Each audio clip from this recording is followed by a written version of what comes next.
few months it would go up, correct, I believe? No, we No. skipped that. So, Okay. so mine will stay fixed until the cold months next year. Okay, perfect. So the increase is 17,350. It appears that now that I'm looking at those Yep. numbers, yes.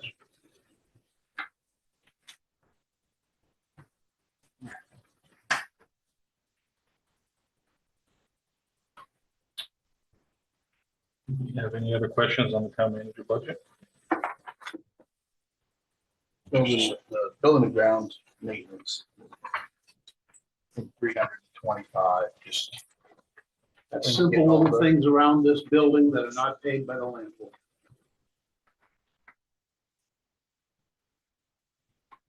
How'd you pull off $3,000 less on rent? You wish to reduce the rent? No, so I'm sitting here saying that you managed, on here it shows that the rent is $3,000 less this coming year. I can explain Then that. there's something wrong. No, last year, the landlord raised the rent in January, and he allowed us to, raised it by $500. And he allowed us to budget it and pay him July 1st for that extra time. So that is why it's $3,000 difference. It's $500 per month For 6 months. increase.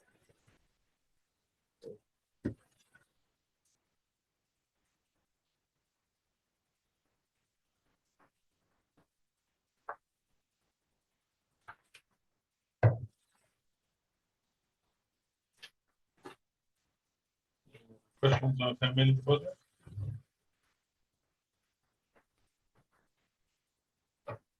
What are the contractual services at 35,000? That's legal fees Legal fees, okay, okay. and it won't pay it. Oh, I know, but How much are we over on that as of now? Depends on how you add the piece of the paid and the TIF and this piece, and I don't have that number. Ruth may know it, or Melissa may find it.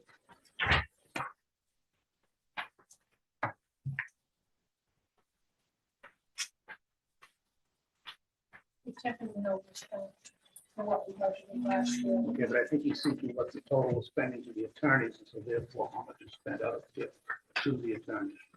We have spent well over 200,000 in attorney fees for mill and grants and permitting and legal services. And So in answer to your question, you're saying how much more beyond the 35,000 in my budget? A couple $100,000. this is what you're over. Yes, yes, I am overspent 70,000. Well, you have spent 70, so you're over 45,000. Yes, okay. we don't expect to have that much contractual services next year. I just don't dare put down the real number. But where are we pulling the money from? It's coming from grants? Is it? Are we taking it from the designated? Are we taking it from other accounts? What the hope is that not all of the departments, expend their full budgets. And as long as the overall budget is not overspent by the end of the year, it balances. I will do a report before your June council meeting showing which departments are over and which departments are not. And if we anticipate having to use anything from unassigned funds to balance the budget, then that will be requested. The last couple of years, we have been lucky enough to not have overspent all the departments. Therefore, we ended up with a balanced budget.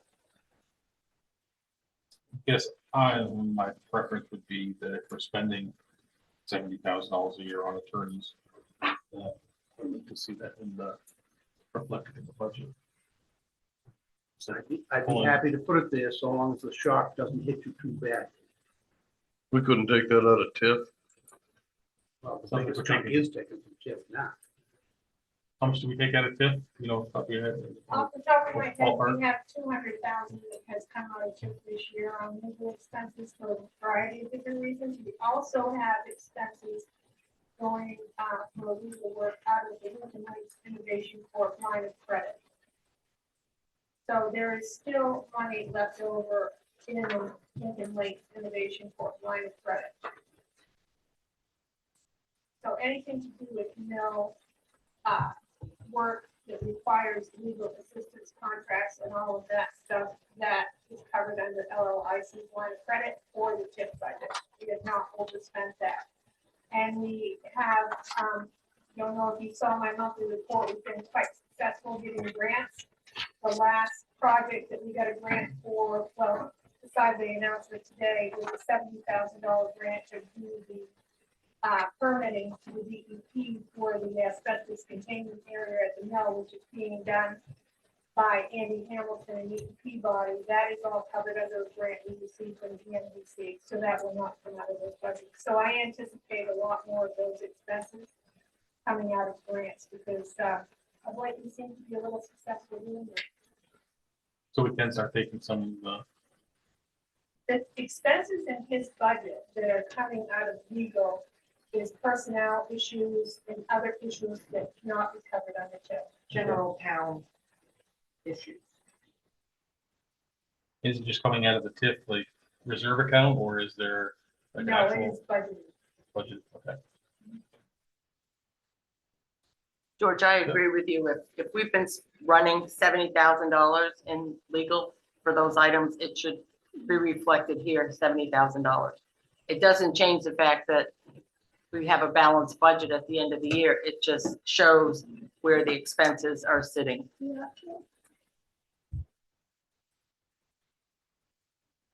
Point that few people want this line changed to 70,000, I'd be happy to see. Is that typically what it's been the last couple of years? Runs in that order, yes.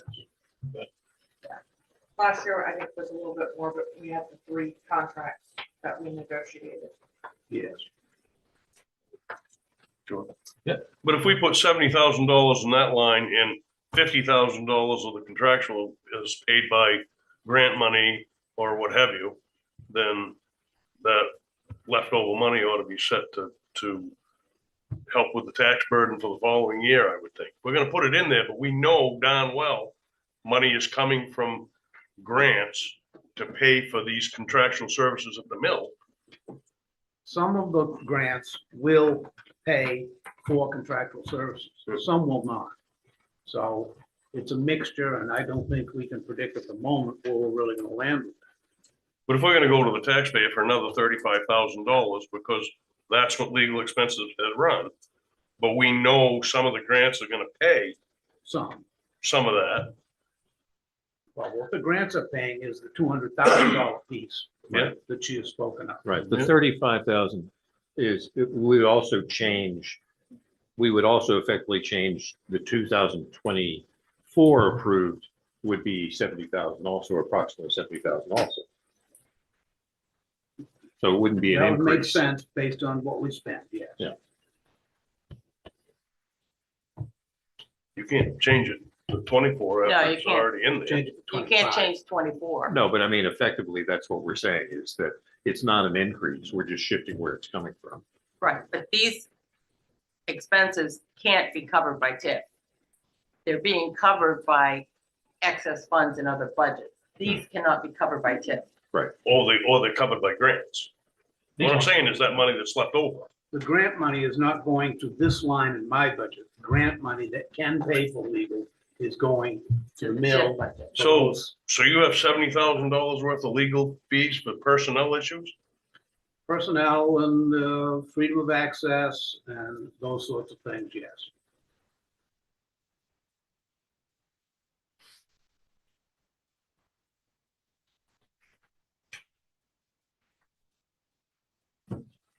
Oh, Does MMA legal help to a certain point? We I could don't, call I don't them wish to tell you first. the truth, but I will. Okay?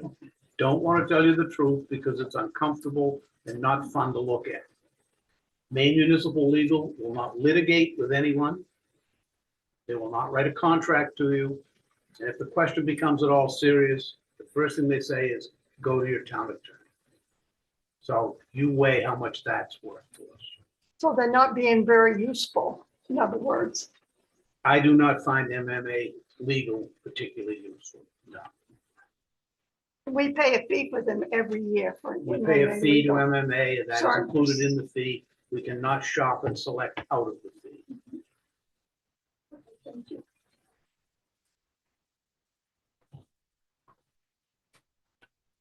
Rick, have we been successful in grants through MMA this year? Grants from MMA? Yeah, safety grants. The grants that we get from MMA, as you probably understand, are dollar-wise compared to the dollars we are discussing here right now, quite small. We have had some success, the McDonald's grant and so forth, yes, and those provide things that are supposed to make our employees safer. So yes, we've had some success with that this year and in all preceding years, but those are not big dollars.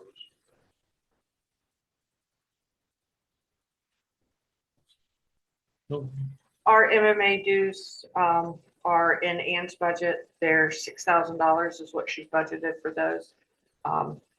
Maybe a little less, maybe a little bit more. And that's for Yeah. all MMA services, not just. Correct, correct.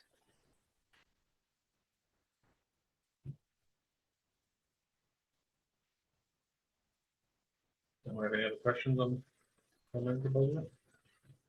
I think we should leave that at 35,000 and see who's not spent their budget, and rather than go to the taxpayers for another $35,000, I think we should leave that alone. And That is up to the majority of you, and as I said a few minutes ago, I'm shy to bring you a budget on that line that truly covers it all.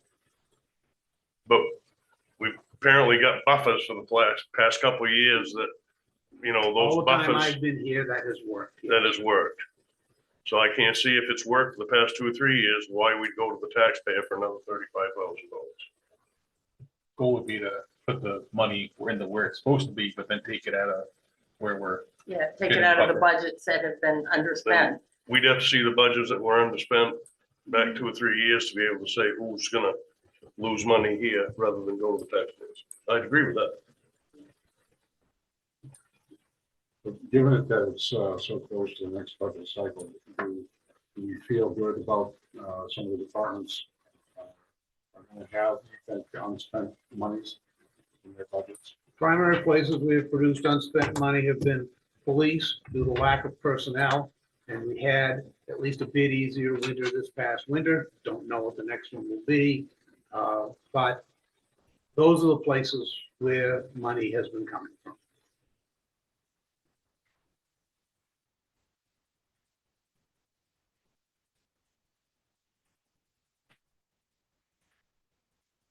the only thing that would happen is if we don't, those budgets actually get spent, then we're coming up with $45,000 from undesignated or main PERS or somewhere else. Yes, those are the places we would go. I would start it undesignated in another year if we ended up in that sort of position.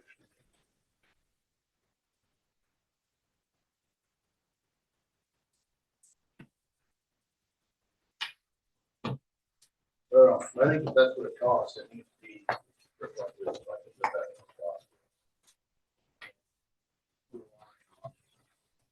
Having departments that don't, that represent public works. Couple winters haven't been bad, but they're still using, so still using, they're out, we just haven't had much snow. That's the cost, and that's the cost. Basically back on the other end anyway. What is on that? But I'd rather have it covered properly. Come up with a way. That's just my feeling. I'd rather see it actually in the budget, because you're looking at the budget, you'd say, well, you only spent 55,000 last year, and then we actually spent We could a be lot happy more, but about we it. took it from different places, and And I'm it fine. might be a little smaller in this next year. As Melissa said, we did 3 union contracts. However, one of those is already agitating for they want to reopen, so we'll see where that takes us. And I'm fine with taking money from other places to offset the amount that we're adding into the budget, but I just like seeing actual numbers reflected in the budget. And the conversation should be, how do we reduce that number? What can we do to reduce that number? Rather than, well, that's really not real because it's over here, or it's over there. The conversation should be, that's the real number. What can we do to reduce it? Well, that and also, where is that money really coming from? I really think we need to take the money, and instead of just being an increase of 35,000, we want to take 35,000 out of the places where you think we've been underspending. Underspending. Well, I think we're remiss to reduce the police personnel budgets to reflect the current fact unless your hope and wish over the next year is we stay down in numbers. We have, I think most of us have agreed that we would like to see 2 on duty at all times. We are not accomplishing that. We've only had limited amounts of time in any of the last few years where we have accomplished that. We're not accomplishing it today. So if we take the money out of their personnel line now, then are we saying, don't go hire more? Just a tricky situation because we're raising money on whatever the police amount is, and then we're not spending it. So if we're not spending 100,000 of it, we've raised taxes on that 100,000. We're spending more in overtime because we don't have the personnel on the wages. So then we're taking that wage money and either offsetting overtime and all these other things where they're not accurately being shown in the budget, where if someone picked up a budget, they could say, oh, they're spending $70,000 on. The police are understaffed enough now that even with overtime, we can't get to.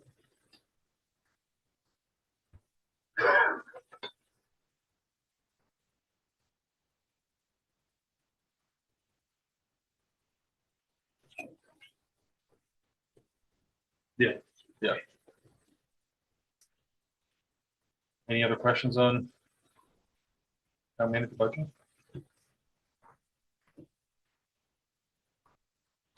All right, we'll move on to town clerk budget. We can circle back around anything we need to discuss again too.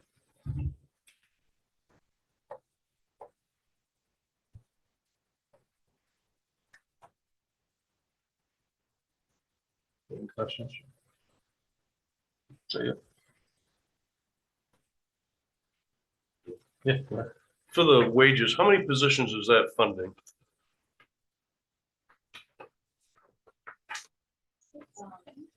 Five total.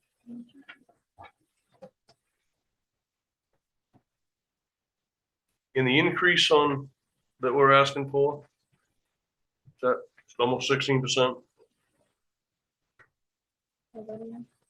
The increase that we're asking from last year to this year, is that almost 16%? Yeah, that's what the adjustments already made. We added on a position. We've had some changes this year with staff. Have we hired more staff? We hired one full-time that was originally a split person between my department and finance. And I still split Marcy a little bit with Dennis. So we have hired personnel in the town office. The one that was hired and added is gone and has not been replaced. But that's in this line. So the total number is no higher than it was when we began last year. But on the budget it says 16%. 214,006 compared to 184,611. If that position didn't come back, shouldn't we reduce that?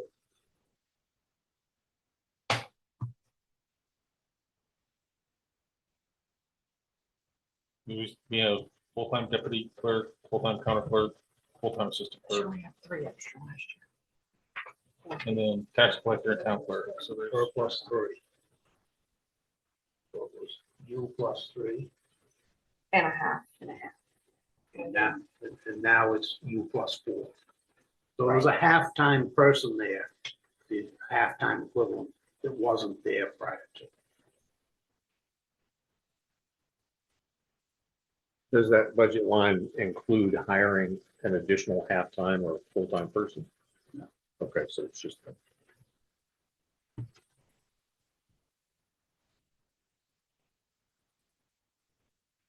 So we currently have, with Ian and Tracy, we have 3 other full-time employees up there. But then Nobody we, else. but then we have a half in this line. Last year, there was a half. This year, she's all Ann's. She has been. Can Lori left, well, just prior to Lori leaving. I'm just trying to understand. So when the halftime person left, the full-time person got hired, Full-time person left. and then the halftime person got hired. No way, you can.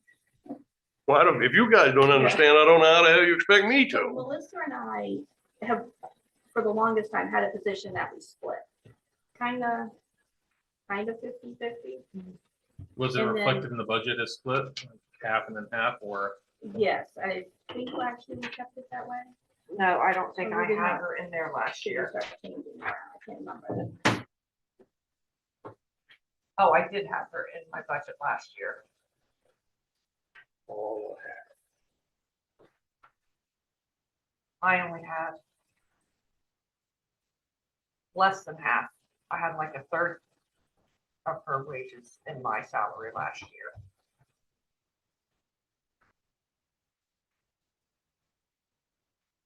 But she's gone, correct? Correct. So when she left, we then hired an actual full-time person for our fund.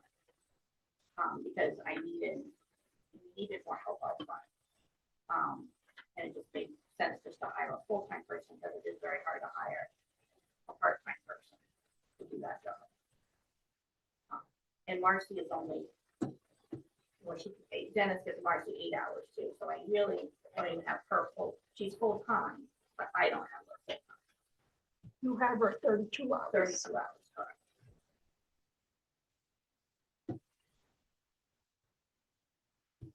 So 8 hours is gonna be reflected in the public works budget. Right. So besides you and Tracy, there's 2 full-time and then another full-time that's split between 8 hours at public works. And that used to be a half, part-time. So that adds up to a 16% increase in wages up front. Because these are their current wages that they're getting right now. There's no pay raise in Ann's budget. So the number that's reflected there would be what last year's budget was plus the. Plus the cost of living. increase Plus of the si- non-union. So a three-quarter person increase. So essentially, the cost of living increase plus the essentially halftime, Well, part-time. we go through this every year. Manager request for 2025 is 214,006. Correct? That's for 25. We haven't paid that yet. That's for 25. That's a 16% increase. Correct?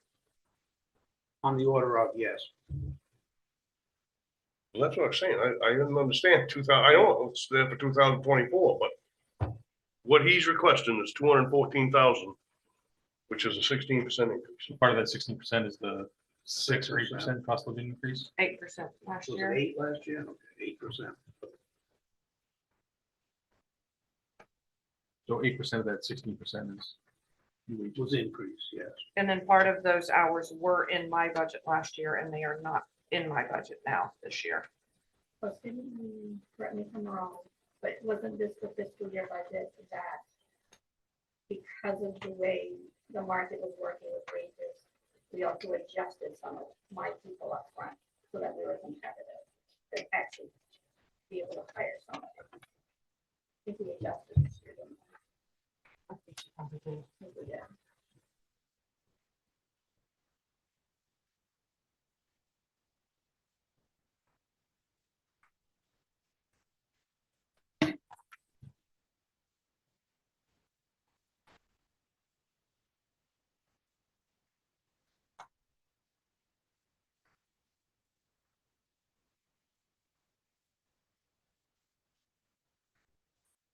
anyone's got questions, feel free.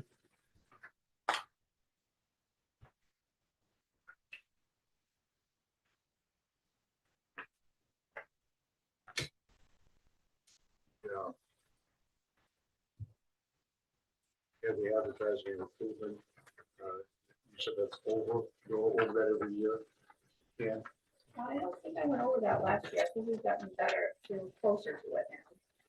Because at one time I was running over, but I think the last time we did an adjustment to that, I don't think I've been over that number. Yeah, yeah. thank you. Why the increase there? Yes, it's only $250, but if you've been able to stay under it, why do we add more to it? Well, actually, what I do is I move something from my consumable line into that line. I have been taking out an ad that goes out with the second half, first half tax bill for dog notices, for dog licensing, and that's roughly $200. I have been having that in my consumable line, and all I did was move it to advertising, I thought it doesn't belong there instead of my consumable line.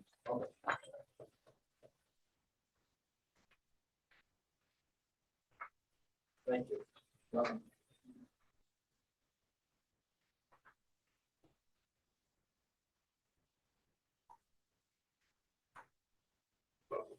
Does the clerk's budget have any capital improvements? I do have 2 capitals, yes. Is that the voting equipment And records and records restoration? Yep. And we have a reserve fund at Bangor Savings Bank. $7,527.90 in it. Mhm. Yep, it's your clerk elections equipment. That's We what still I'm have. trying to rent it. Yeah. So, but we're asking for $5,000 for voting equipment, but we have $7,000 in the bank. I've always used that reserve account just to pay the rental on the machines that we use from the state. Am I allowed to use that for anything else or not? So I've ever, It's elections equipment and it originally came from one of these capital lines. yeah, I could use that if that's how it's designed to be used for. And then in the future, you'll just have to budget your rentals. Excuse me, I didn't hear you, Melissa. I said in the future, she'll just have to budget for her rental of her election equipment, the machines that run the ballots. Yeah. 'Cause That that's don't what work she's been half the using time, this those for. ones from the state, yeah. Yeah. Yeah. So there's 5,000 we can take out of that and use that out of that account. Yeah, I can use the other account. You want to do it? I'm writing it down.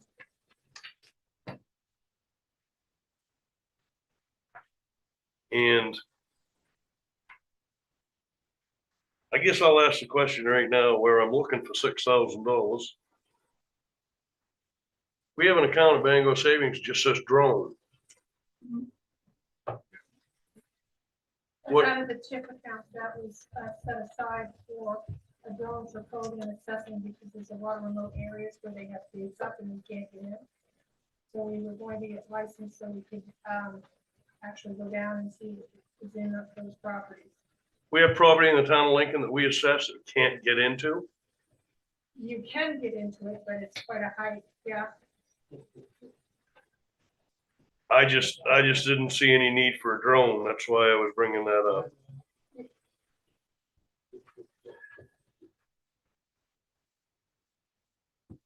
And I know how important the records restoration is to keep that progress going. And that's $6,000 this year, so I didn't know if we could use that. It's not up to just me. I'm just making the suggestion. But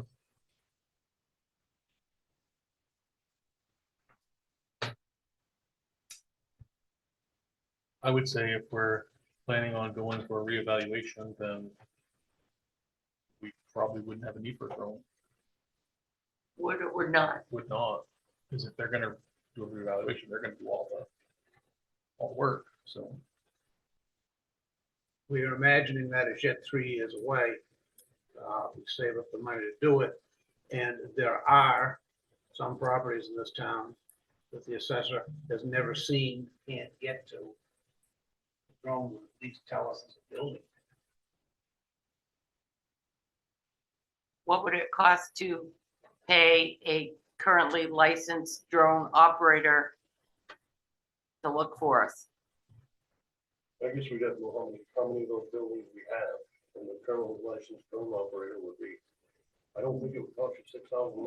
It's only a few areas where this issue is in, and there's only a few areas where this issue exists.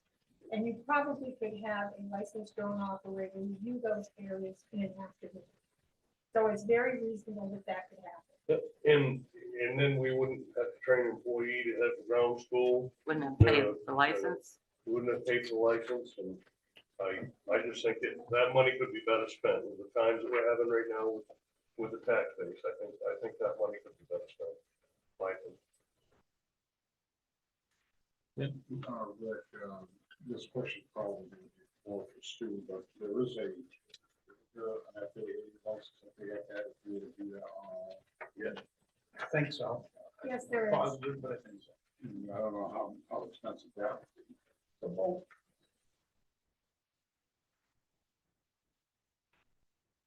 About $350 for the course, then you get a separate test. Yeah. It's the ground school. Yeah. So aviation ground school. You can take it online for $350, but that's an expense. We don't need. I think you've made a reasonable suggestion. But I say, I think you've made a reasonable suggestion. Rick, did you just call me reasonable? Yeah, it may never happen again. but- I didn't think of it.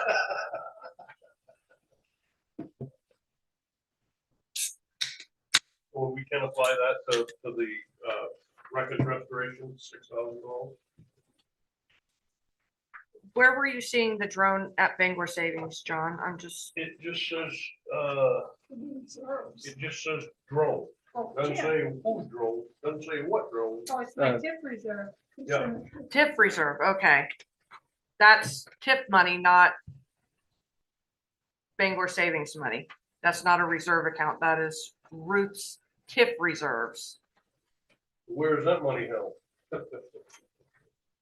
in the bank accounts at Machias Savings. Different reserves. But I would imagine it's okay to use profit from drone to records restoration. No, because that's not a TIF That wouldn't be a expense. TIF It would have expense. to be a TIF expense.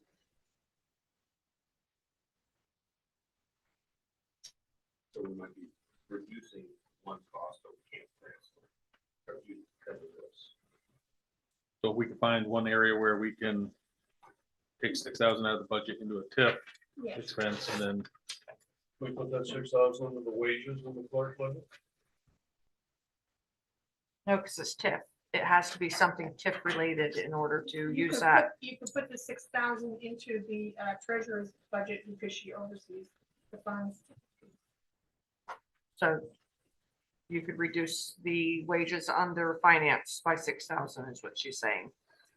Or better yet, towards Cindy's wages Yeah. because she does grant administration. Correct. so then under the clerk budget, or No, is that under? Under finance. It would be much more appropriate under Cindy because Cindy maintains all of the grant accounts where I submit the invoices to her and then she submits the request for reimbursement from EPA and the DEP, et cetera.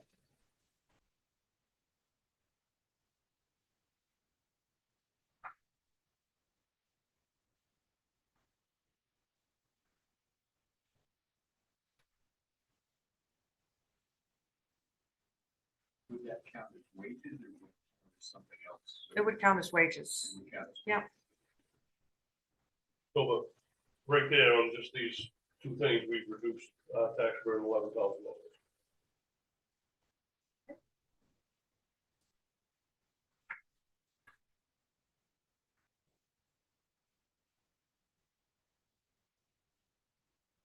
Anything else in the clerk budget?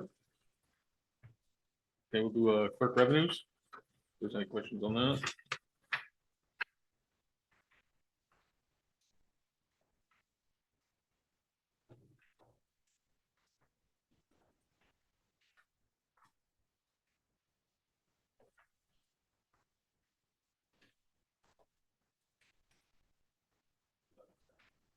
Yeah, if you have any questions on the revenue side.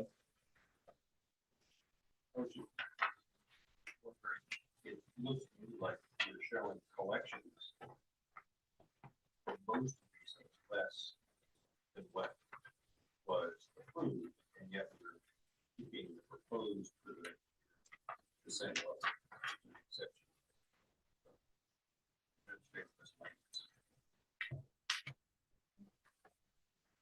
So like, we got for that size, we had approved 9,000, but we only collected 3,800. Melissa? The reason is because these numbers for collected are at the end of March. We still have April, May, June that we will collect. Boats are, this is the season for people to be registering boats. That is why these are lower than what we predicted, and we're still increasing some of our revenue lines currently. Because we're only 3/4 of the way through the year when we start this whole process. So we do a look back at prior years and current year and just do a best estimate of what we can anticipate for the next year.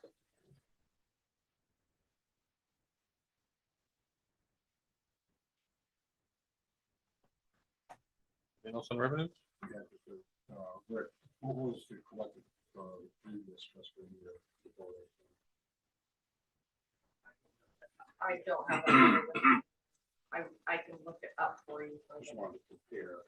Yeah, well, and like I said, what I do is Yeah. I look at prior years, but I mean, there's 100 revenues. I don't remember every single one of them. I sit down with each department manager that has revenues and we look at current versus what we have collected in the past.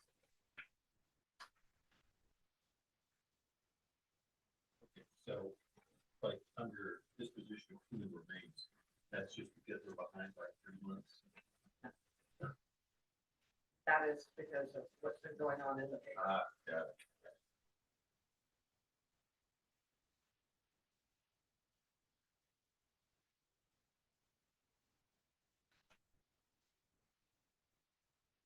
Anything else? All right. You want finance? Correct me if I'm wrong, but we just reduced finances budget by $6,000. Wage item by 6,000. Yeah.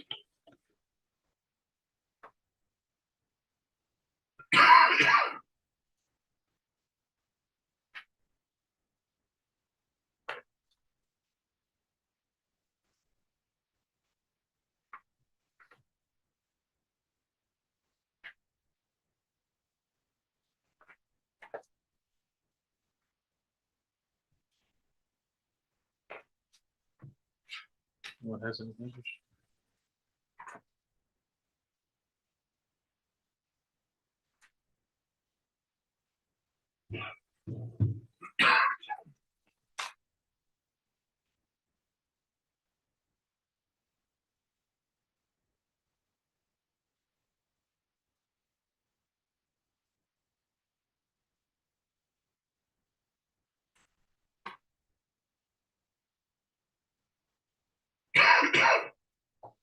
For the equipment maintenance, did we put in to move the Trio to, We did not put that in this budget. did you get a cost for it? Pardon me? Did you get a cost for it? What that would cost? I have not asked them for a quote yet. Ours, it's based on the programs you have. Even if we do it right now, it's gonna be 6 to 8 months before they even schedule us to do that. So if we just put it off a little bit more, we can get that scheduled to the beginning of fiscal year 26. Okay.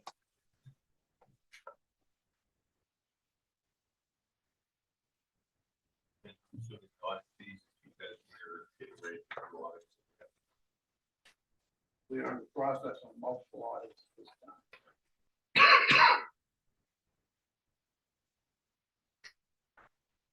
which ones and what's the projected completion date on any if you have it, please? We are ready to give it to James Wadman, who is the actual auditor, starting this coming week. And Barry Dunn does feel that it won't take but a couple weeks in order to complete that one. Which one, what's the year? 2021. And they've already started looking at 22 and 23 at Barry Dunn.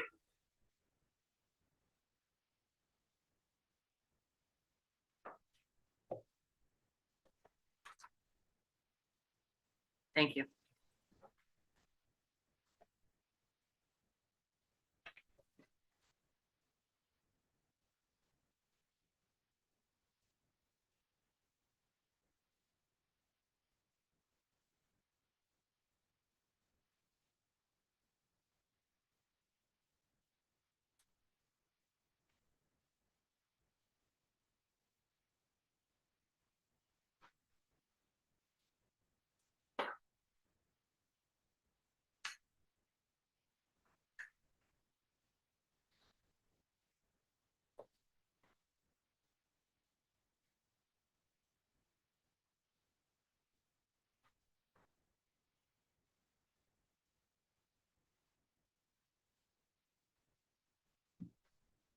Don't have anything else?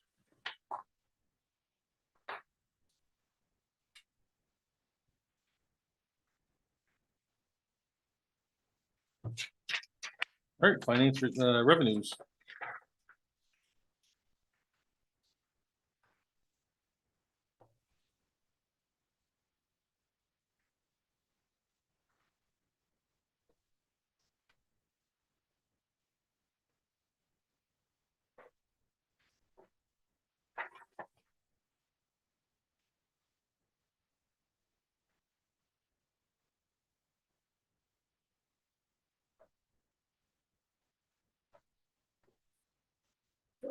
Yeah, go ahead. Just back finance on the budget committee suggested going to bid on IT support. Do you recommend that? It's one of those ones that you're not gonna save any money. They're all expensive, I know. Like I said, we did have a meeting with Motor Brain and worked out some of the issues that we're having. So, again, working in IT, I feel pretty confident about in what they're doing. There are things that should be done, but they all cost money. So it means increasing the budget to do like moving Trio to the cloud, different things that really should be done. So again, I guess we can hold off another year on that, but there are things that coming up that will need to happen, which means more monthly fees, more yearly fees. But as far as what they're charging, we could go to bid. They could come back a bit more because I'd say they're a little bit lower than I would kind of expect. So, but we could go to bid if we want to. So that's the only thing is you're not going to find anyone else local in Lincoln. So it'd be out of town.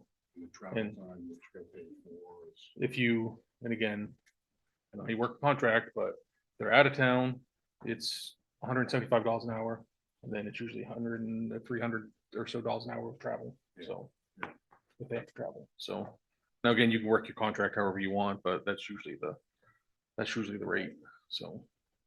Can I just ask you guys, can you all push your button on your microphone so you can come back on? Everybody's just died except for George's. George, you talking? They just must have gone. It must pick up on voices, and if you don't speak right into it, it's going to sleep.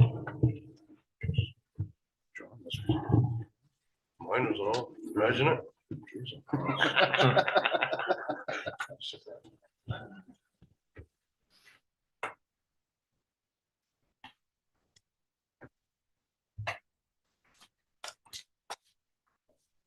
Anything on the revenues?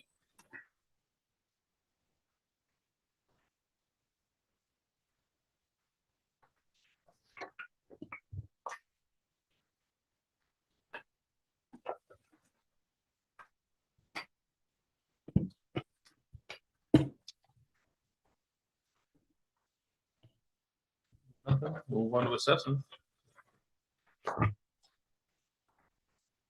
The wages from assessing, that's coming out of TIF. 45,386. The economic development and administrative salary is coming out of TIF. I just got the added responsibility for the same, pretty much the same salary.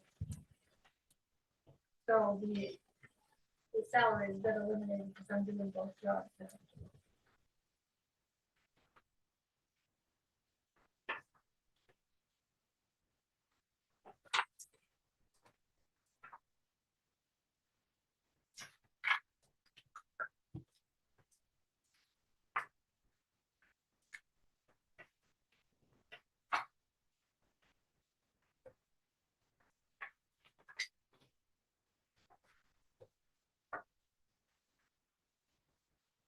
What's the comment here? Discuss reevaluation of 2027.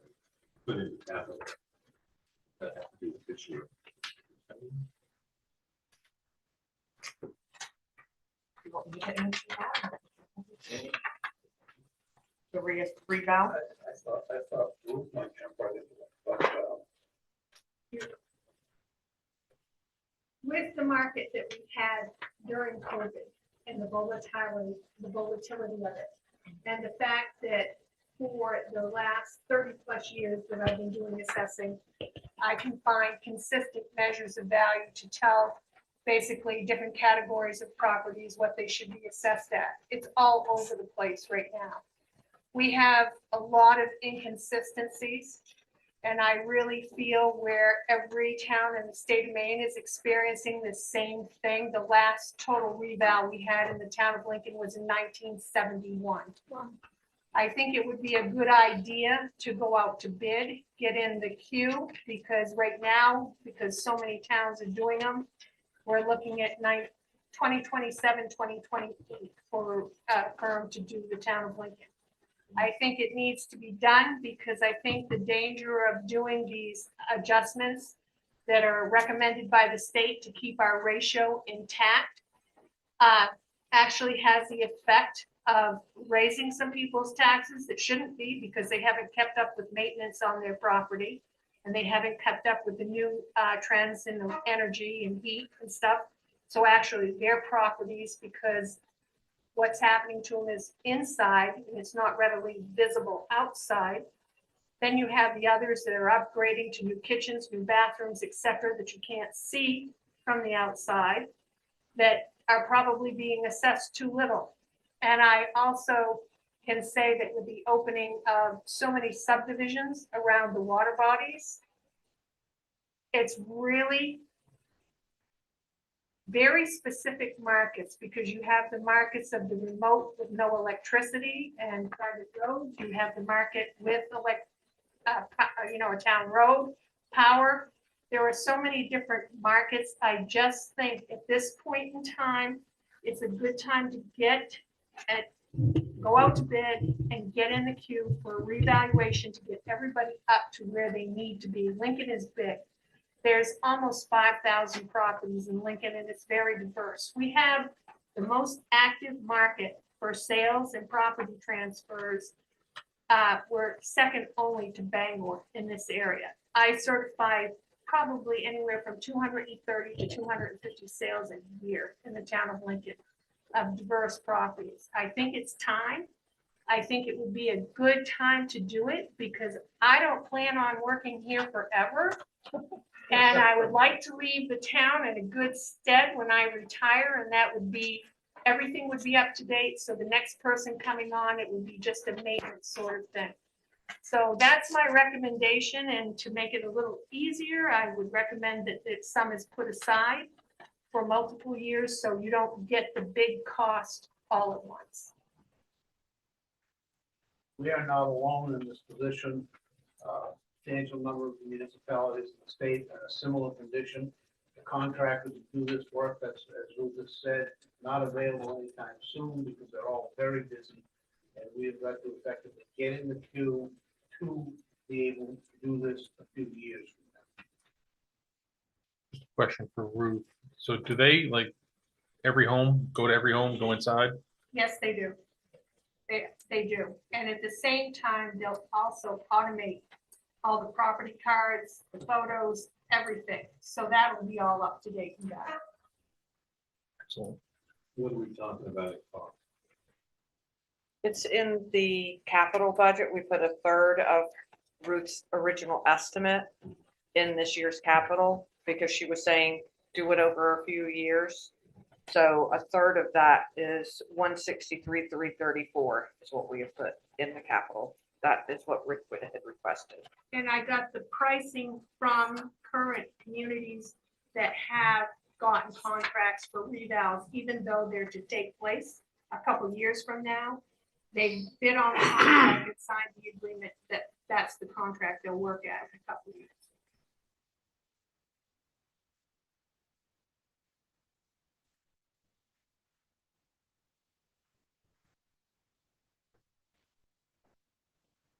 I think it needs to be done. I have a feeling that we're gonna find out that my house is gonna go up in value. I don't hate to smile at you, but you're probably correct. It's approvable. This land for it. But the benefit is the people that are paying enough taxes will pay the proper taxes. The people paying too much will be adjusted and pay less tax. It will bring everything up to an equitable level. Thank you. Good luck getting in everybody's house. I'm assuming if that's the case, they don't let them in, then they get based on what they can see.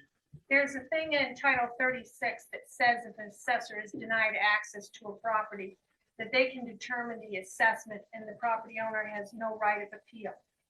The wonderful thing about these revaluations is that they will send out a notice prior to tax bill, this is your new value. And you'll be surprised at the people who don't let them in the house, once they get the new value, are very cooperative to let assessors in after that fact. Thank you.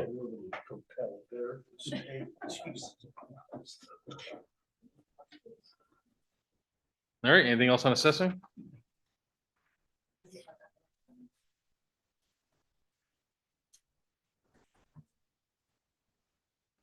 All right, on to code enforcement.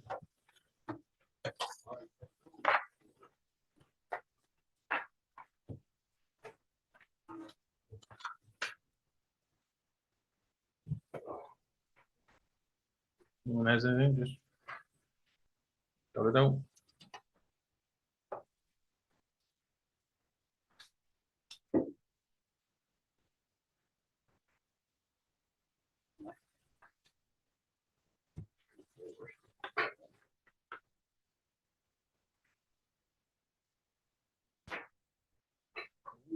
Planning on, we planning on rebuilding the gazebo this year? That was budgeted a year ago, still hold money, I think. We had the meeting where it was looked at that was a possibility to take that funding out of the bathhouse and it's in the budget for this year. If we didn't money, it's in the TIF budget. If we don't need that money will go into TIF reserve for something else. Why are we anticipating a $3,000 drop in plumbing permits? Right.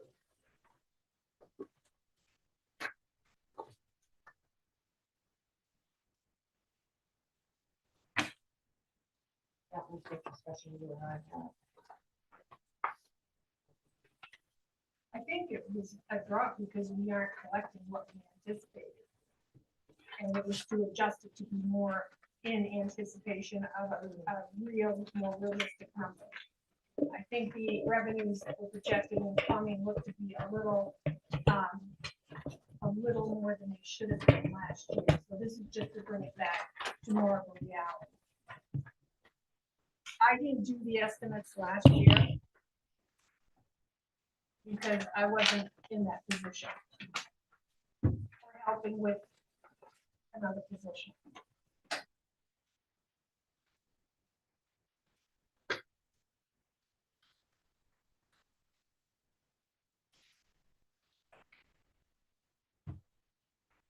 Yeah, so, Okay, I put in double the amount of mileage to offset the dams and lake levels. What does that mean, to offset the dams and lake level?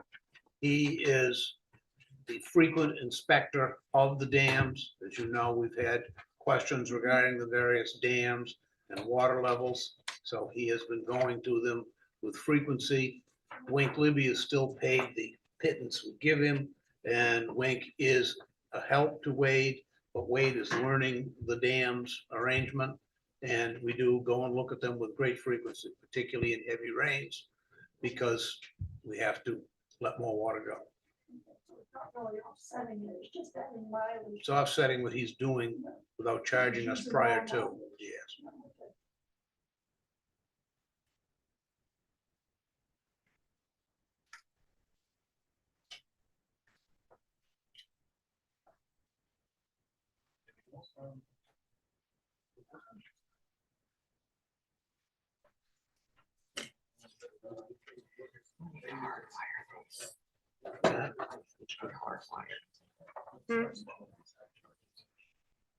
Do you think? On the police budget,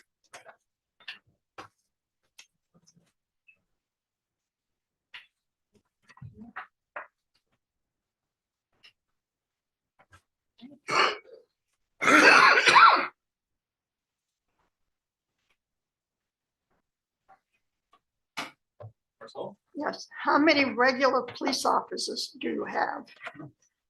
We have 13 budget, 13? That's, Who do we have active right now? 9. Over the last year, how many of those 13, do we have 13 last year budgeted? I don't believe we've increased it, so I think the answer is yes. Did same. we have all 13 positions filled? For a minute or two here and there. So probably mostly 9 through the course of the year. Less. We've been as- We've been as high as 11 in the last year. So you have 8 regular police officers, that's, I'm not talking about the corporal or the sergeant or the school reserve officer. Oh, Out of that 8, how many do you have actually? I would have 6 currently. 6. You do have the lieutenant and you have the sergeant and the reserve officer. And who is the reserve staff? Is that people I called in? have 2 currently, but Thank you.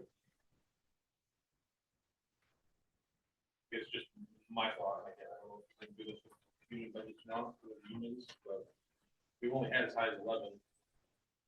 Right now, it's not. I would rather see us budget for 11. We can get more. Hire them. Money designated or something, we get them, but if we're not getting them. I hate to see us just budget for it and then never fill it, and then just take the leftover funds and you it either goes into overtime or get it back in the year and just put it in something else. Does 11 officers give you 2 on a shift? 11 would, no. It doesn't. the 13 makes it so we would have 2. 13 makes it 2 on a shift. Good. Thank you. Chief, is that because of the new schedule they went to? They're doing the 8-hour schedule, 12 or it's 12 hours. That 3 on, 3 off.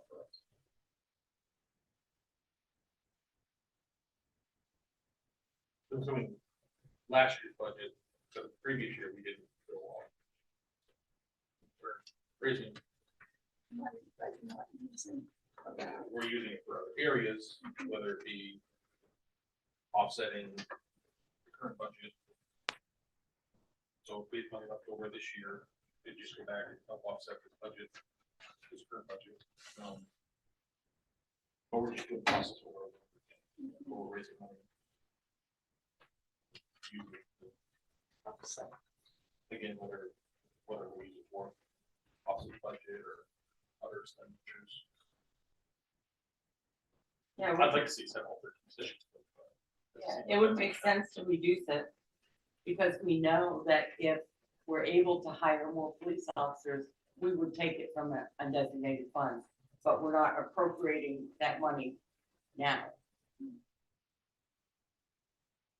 Because when you appropriate it now, then you have to raise taxes to cover it.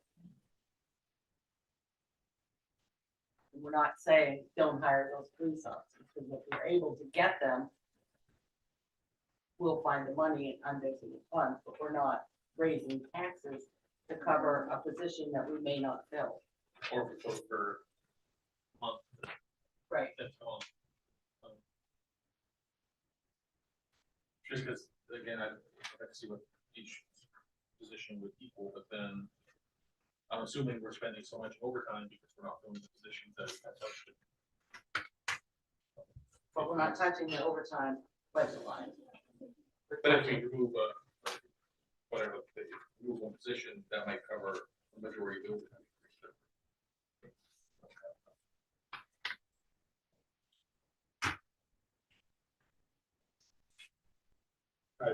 If I could direct my question to Chief. We have open positions right now, correct? What are your feelings as far as, I know applicants are coming.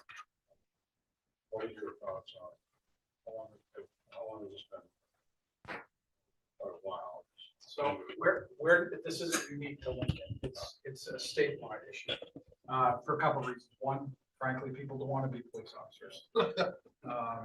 Two, I think we're in a unique position, where there's an unknown, where there's not a permanent police chief here.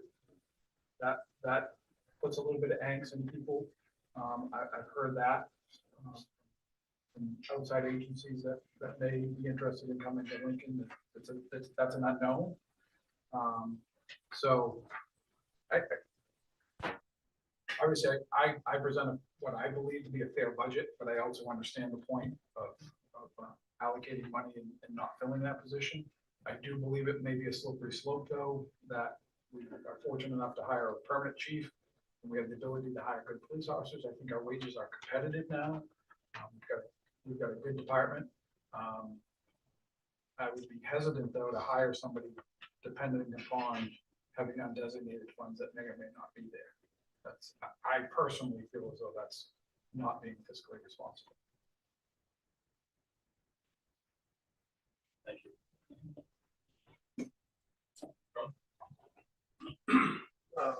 In Bangor Savings, we have an account that just says Police Department, 1107. $36,722.31. Some of these predate me. I don't know how those came about. I will have to look at that one. It's not drug forfeiture money. No, It's it is not not. MCJA money. I'm thinking it was money for cruisers before, is But what that was. we have a cruiser line. So I think that money ought to be applied to the police department budget to reduce it by $36,722.31. I would only caution you, Council Trask, that if that is in fact drug forfeiture, as you know, that couldn't be used for that specifically. So I don't know, that's the first time. It is not. I have two drug forfeitures, much smaller amounts. 1105 and 1102. That's what I was thinking Yeah. too. I thought that must be drug forfeiture stuff, have to be used for vests and everything else. But it's, the two drug forfeiture accounts are 1102 and 1105. And is there a reason we can't combine those? We must pay a fee on those accounts, don't we, individually? We pay per value of these accounts, so it doesn't save us any to. Do we want to just take a quick? That's just a suggestion. I just Yep. like to see if that money just, there's no sense in that sitting there if it can help us. What was that amount again? I'm sorry. Excuse me? What was the amount again? I'm not- 36,722. 36,722.31. And it just says police department, doesn't say cruiser, doesn't say drug forfeiture, just police department. So I know we've been trying to do this for 4 or 5 years, clean up these accounts. And we gotta put them towards the That is the best way they're going. We could find out what that. I will. Make sure it's not I'll a- look at it. Like I said, most of these predate me, which is why you'll see further down, they're more descriptive on what they are, like the street sweeper and the transfer station trailers and skid steer.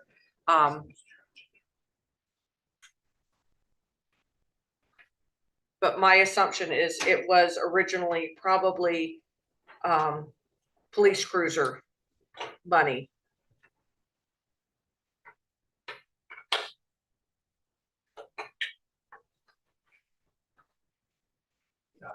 I agree, George. I think we need to try to find out why it's there before we just. Yeah. You know, what its intended purpose was. Should have presentation on it, anything like that. It's something we can use. If it was put there for cruises, let's put it in that line item in this budget.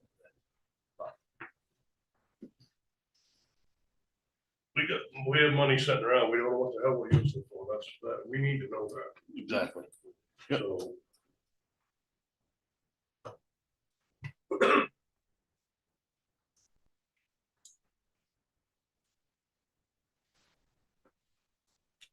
Do you know the rationale for reducing the vehicle fuel by 10,000 for the budget committee's requests? That was what the budget committee thought. I don't know if it was a strong rationale.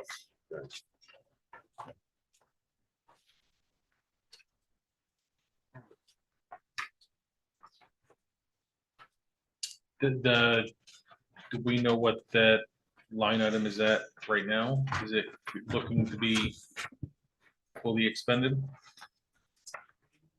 As of April 25th, I had $14,313 left out of the $33,600 that was budgeted last year. I believe that was the budget committee's reasoning behind the reduction was that money being unspent that was prior to the budget. I was more concerned about the cost of gas continuing to increase. That's why I had increased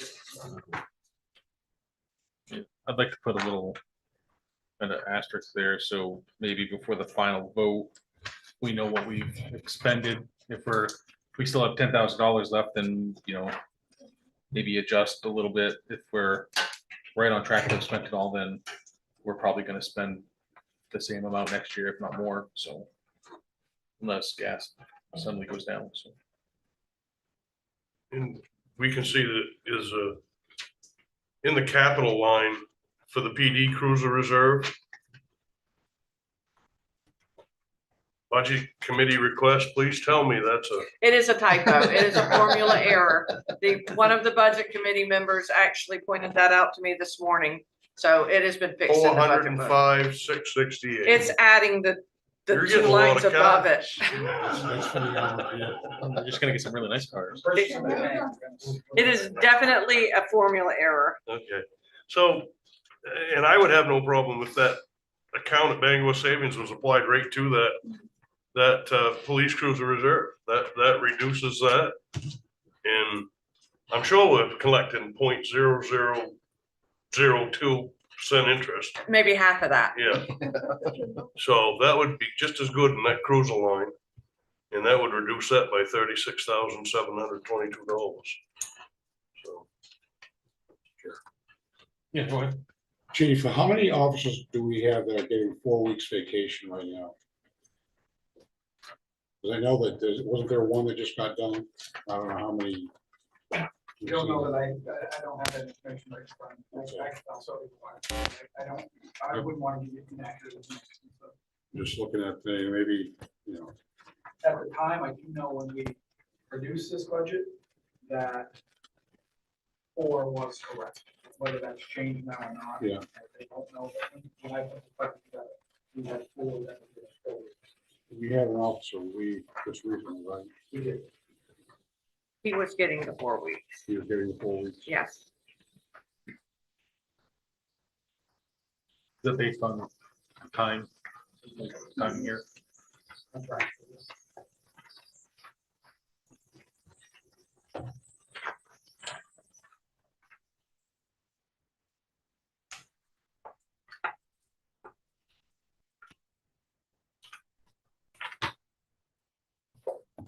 Anything else? What? Do we currently have any criteria for replacing a cruiser? Not specifically, no. I'm sure the chief will tell you our fleet of cars is in pretty poor condition overall. And it's been that way for the last few years. I have said to this council for the last few years, you've got to simply buy a new car a year and not slow off that. I know some people would like to think we'll get the fleet up to a given condition, we'll have a year in which we won't buy a car, but I don't see that year coming. I guess. And I have no problem. If we have to have them, we have to have them, right? It's- They need them to do their job, but I would like to see in the future, and I know it's gonna be hard without a full-time chief, but there are towns that use mileage, there are towns that use age, there are towns that, we've got to have some sort of measure as to when we replace these, aside from they're just old, you know? Are they going to the garage too often? Are they, As you may you know, know? in an attempt to not spend as much as some others, we have bought a number of cars that came from other departments. The most recent one coming from Bar Harbor was shuffled out on their part due to miles. We don't find it to be a problem.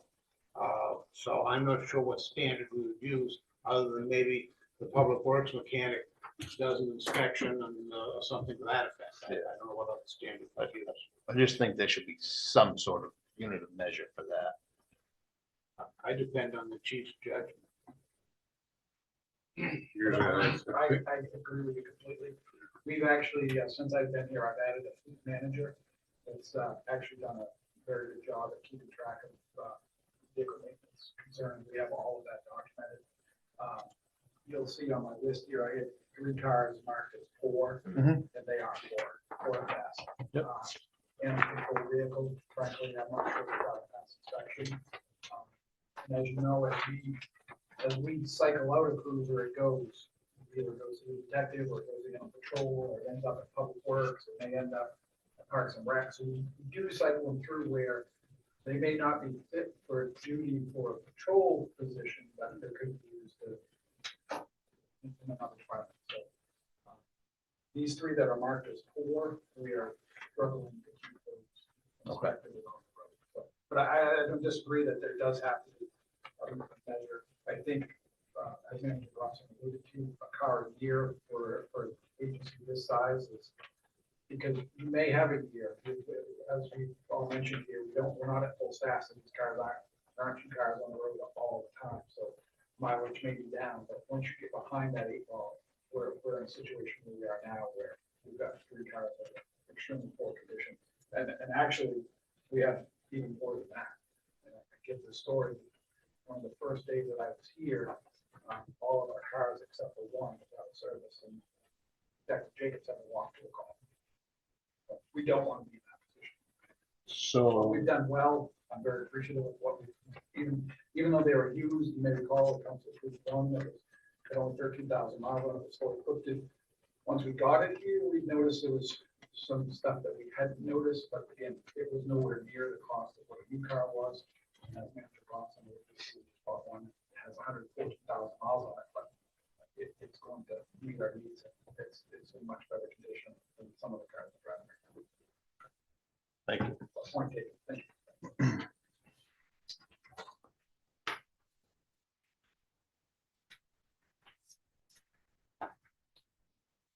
Anything else on police?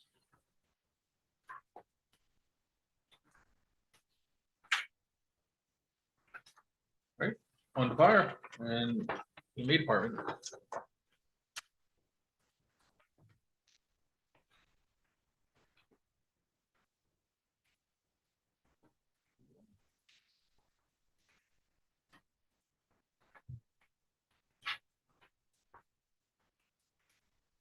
Yeah, go ahead. I thought when we went to the new fire department schedule, we'd save in overtime. We were hoping to save it, but But what has happened with us is sickness, COVID killed us. It would get into the department, and it'd go through all 5 people in one crew, and then it would skip to the next crew. We just couldn't keep people healthy for all year. So we expect that we'll have that next year as well. I am hoping we don't. The COVID really did hurt us, and we have 20 employees that have vacation time because of COVID time as well.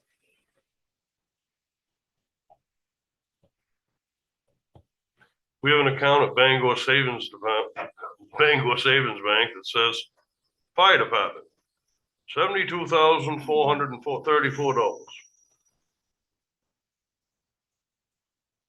I'll have to look to see what that one originally started We don't know for. what those accounts are. I really can't. Been around a long time. People who did it have been. That needs to be applied to, Left some time ago. that needs to be applied to the fire department budget. I believe that was put away years ago for which was vehicles. I'm pretty sure it was. Yeah. Vehicle replacement. But we have a vehicle line. Yeah, but that was vehicle replacement, not vehicle replacement. I'm sorry, I didn't hear you. That was a vehicle replacement, not vehicle repair. But we have a vehicle replacement line in the capital, right? I don't believe you spent it this year. Yeah, no, put nothing in it. Yeah. Well, I'd like to see that, just like we did with the police, I'd like to see that go to the fire department budget to try to reduce that. We have $89,509 we're requesting an overtime. The $72,434 could go towards that, in my opinion. And there's no sense in us having these accounts hanging around. We've got 30 of them on this page. And I know some are capital projects and I know some are trust funds that we can't touch. But we've got 3 rec center funds. There's no reason we can't, use some of this money towards this budget, especially in the place we're at right now. Before we get business in here, before we start having our revaluation and taxes and what have you, there's no reason we can't use some of this money. That's not the undesignated fund. That's not your TIF, and that's not these accounts here that have $6,100,000. These are accounts we should be using to offset this budget, in my opinion. Thank you.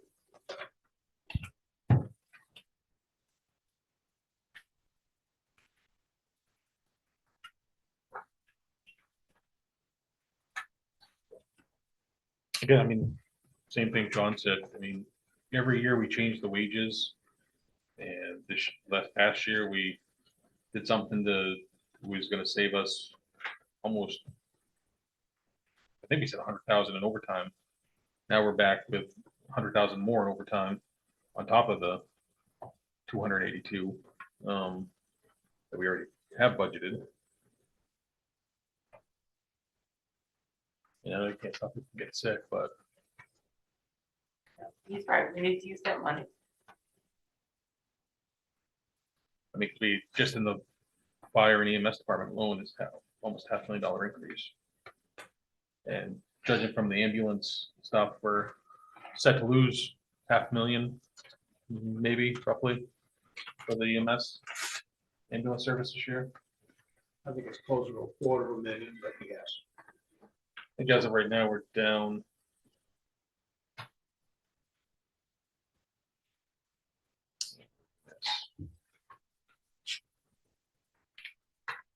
Collected 359. That's not the whole year. They'll have the next 3 or 4 months coming up. So is the expenses, like the full year worth of expenses budgeted? Is that what that is versus? It is what had been used to date. The prior years, yes, it is a full year's worth of expenses, but the current one was at a snapshot in time. And also I get a report once a month from the ambulance billing company. And the reports on collections are like a month and a half behind. I just got April's last week, Oh, like I said, so. yeah, I get that. It's just. We're in as of when this was produced, we're at a $464,000 loss. Granted, we have revenues outstanding, but we also still have more expenses outstanding, so hopefully the expenses don't outweigh it's just something I think maybe we need to start looking at what we're charging other towns for fire and EMS service. Start offsetting our costs. We have made modest increases in those in the last year. As you probably know, you probably read in the newspaper last Friday that a couple of the towns near us who could contract with us went with whatever was offered to them for less money.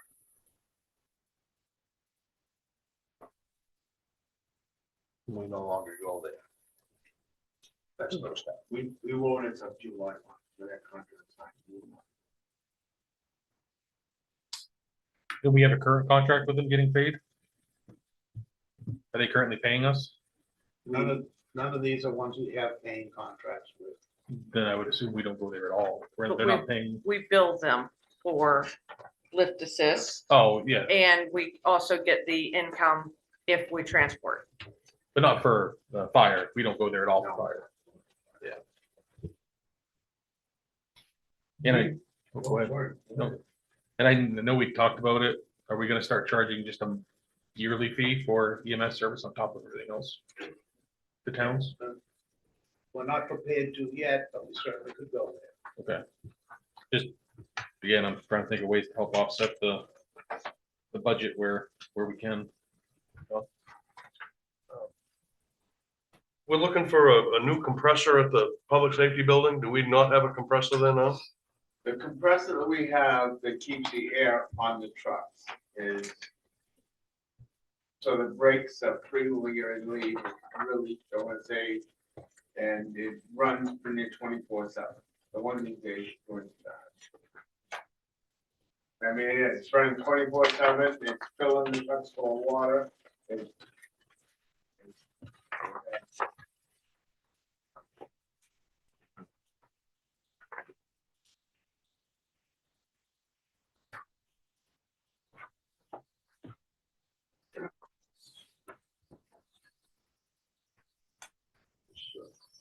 Public safety goes right along, public safety building goes right along with fire department, so we got another account over at Bangor Savings Public Safety Building, 18,416.44.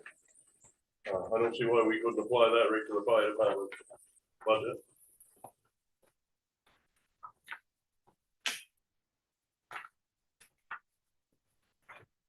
I think we need to look at how these various funds came to be.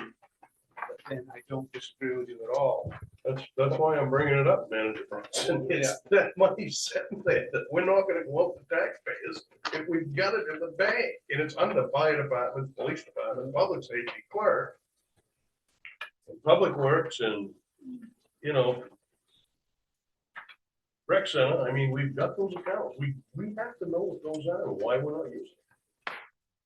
So, They're not a reserve account, right? For They are reserve accounts technically. They're not trust or capital project accounts.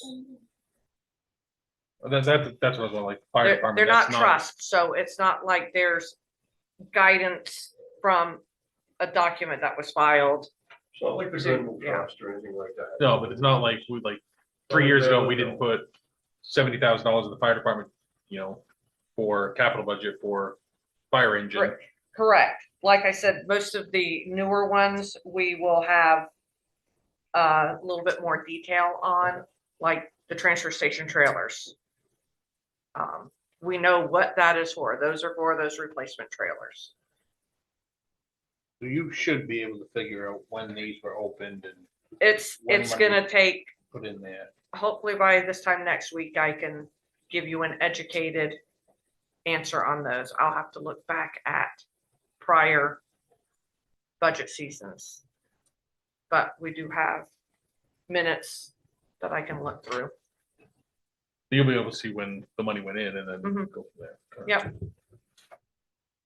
Because it should have been done in June, just like we do currently, and list out everything that went in into what account. I mean, we do have on Bangor Savings Bank, another $3,500 that is earmarked, public safety building. Down under capital projects. So that's clearly earmarked, public safety building. Mhm. So if we need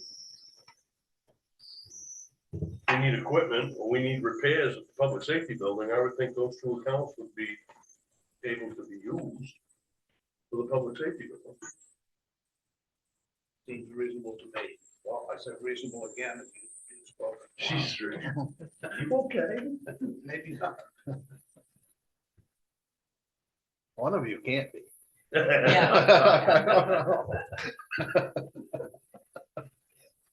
Yeah, there's another $3,500, $3.70.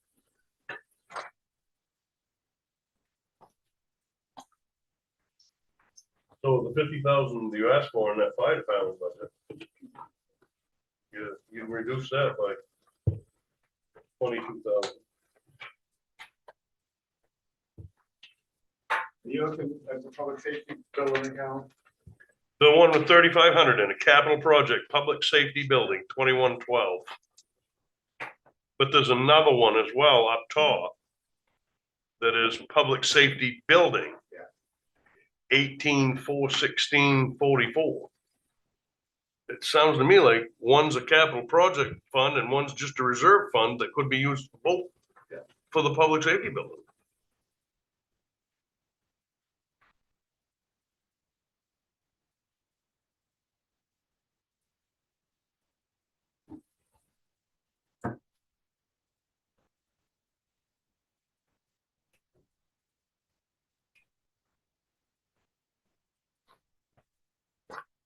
So right there, so far with this, with these accounts, we're looking at over $138,000 we don't have to go to the taxpayer for.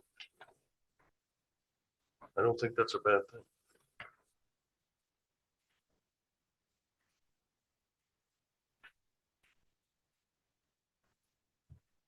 Anything else, fire department or public safety building?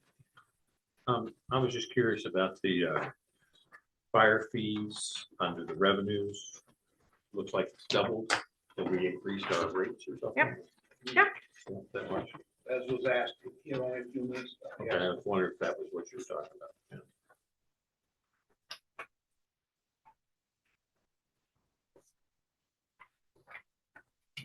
That equipment purchase, that's the compressor, air compressor, Yes, and that's $100,000. no.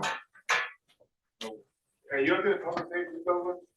Yes. Yeah. So public safety building, as you can see, I asked for the maintenance to the building. That was to replace the floor, main labor come in, and insurance comes in, and the floor is broken, it has to be replaced, the grates have to be changed.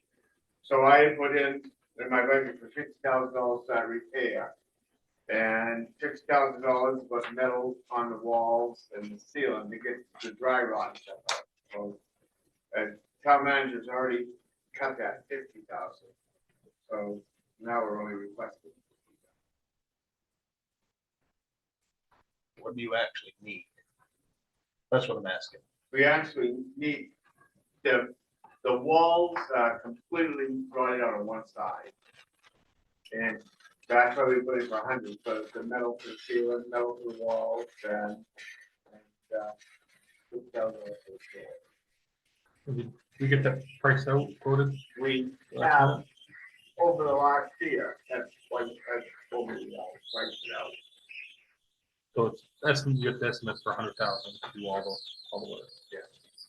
We get up the wall, that brought it out. It was sheet rock, it's between the bay where we washed all the equipment, and I don't know, and it is completely. Right by where the cat, where the cat is out. It's moldy, smelling, we repaired a lot of that on the inside right now, but this is that, and the roof, the ceiling is falling down on, the ceiling's falling down, I mean, you walk in there, and the piece of the ceiling I'm not familiar with the issues, but Well, it was only a matter of time before that was gonna happen. that's something we gotta make sure gets repaired. We can't have these people going to work, doing what they do in a building that's falling down around them. That's just not okay. It's just another year to go and disrepair. It's just gonna get worse. And it's gonna cost more next year to do something. If we That's wanted to right. do it this year, so. After you hundred 50,000 to fix it, so. I'd rather see us fix what needs to be fixed, so.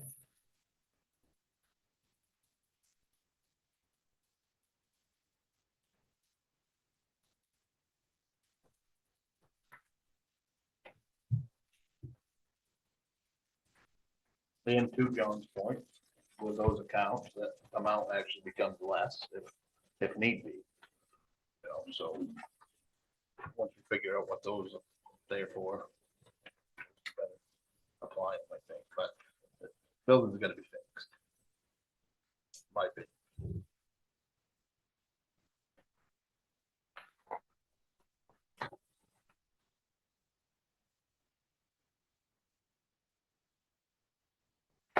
Anything else on fire or public safety? building?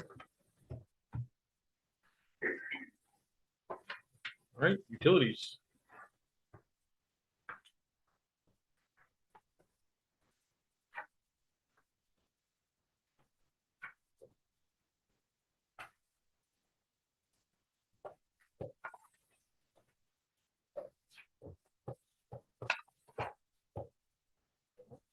Go ahead. The budget committee recommended switching oil at the town office to natural gas. But we don't own the building, so we just can't automatically change that over to natural gas. Because you're renting, We don't own the building. so you probably can't. Well, we probably could, but I'm gonna have to go make some arrangement with the landlord. We're gonna end up suffering the cost, which is an investment in the building. I believe the budget committee felt that for the amount of money we budgeted for propane, we could switch over to gas using that and still be within this budget. That's probably correct. I would be interested in exploring it to see what the landlord would allow. I mean, if we were. Yes, the natural gas line comes up behind this building, it has for the last 2 years, and neither the landlord nor the hospital has seen fit to do anything. Is the heating system in our part of the building or is it? Multiple people. We're using propane for our portion. That's the 3 big tanks back here. That covers the other side of the town office. This one is the hospital. They use number 2. So that's why you see 2 lines for town office. So that, again. However, we'd have to talk to the landlord. I don't see why they wouldn't. Well, I mean, we're already using propane. Yeah, that other side will be easier to convert. That's what we're gonna, I imagine we're gonna pay for the cost to convert it.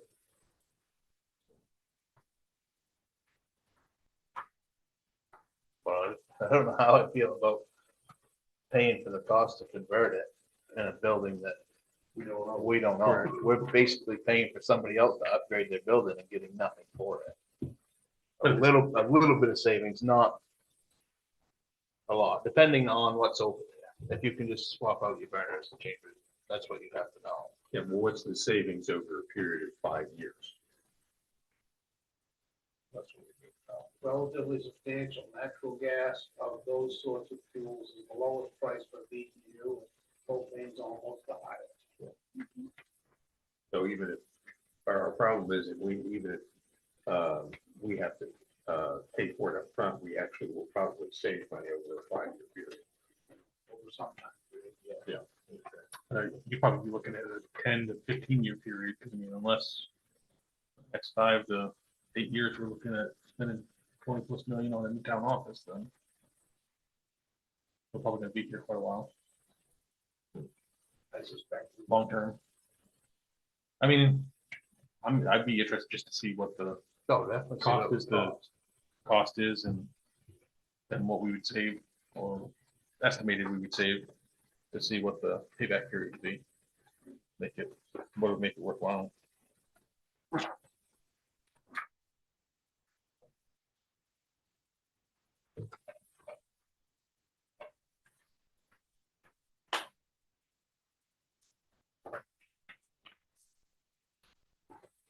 Anything else in utilities? So on the heat pump at the library, they use that for heat in the winter, correct? Plus the natural gas. So we don't have the cost of that. That would be in the electrical.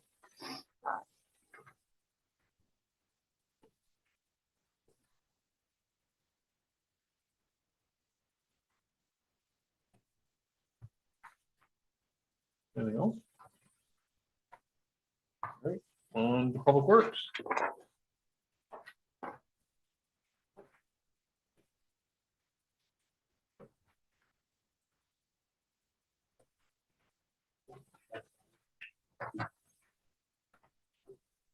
There is a note under wages that a portion of the director's wages are in TIF. That is no longer true. That's an old note. I thought we put the back on the They- tip last year. The public works director, no. No. No, we took it out.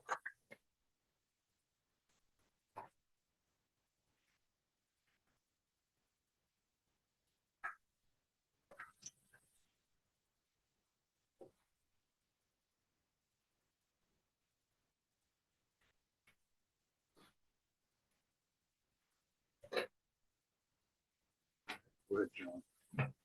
There you go, bring it up. Oh, go ahead, Dan. I'll let you bring it up. Public Works Department.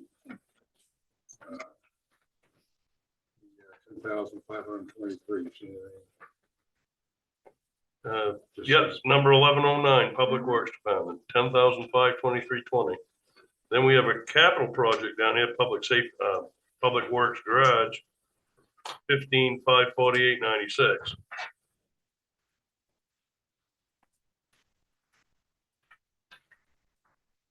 That 15,000 is left over from the siding on the old garage.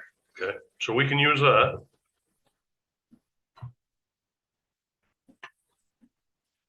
And do we know what this Public Works Department, 10,523.20? I'll look at Okay. when I do the others.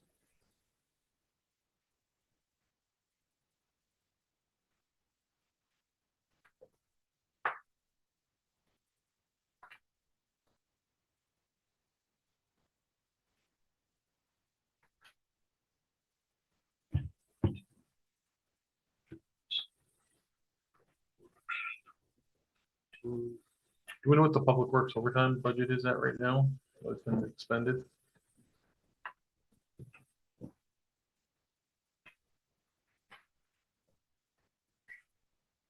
As of April 25th, it still had $15,063 in it.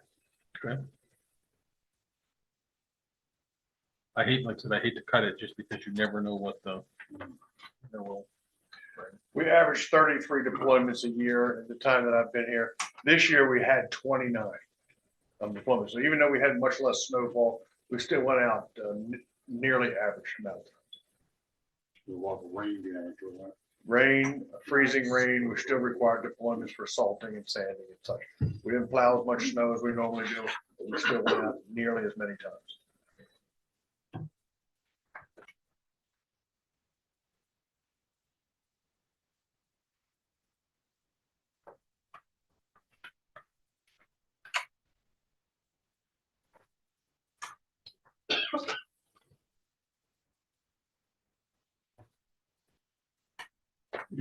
Still fully staffed? We are. We have some continuity now, over 2 years, same staff.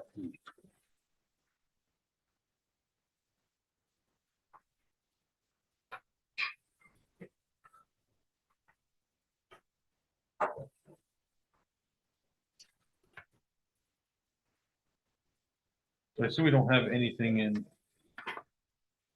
storm drains. for capital for this year. We have 2,200 in the actual budget.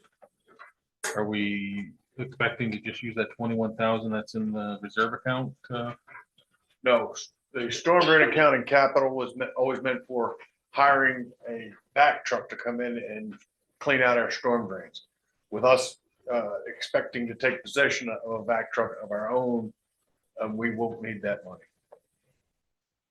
And the other storm drain line you see in the operating budget is for repairing storm drain grates that you see around town that are fallen and become damaged, things of that nature.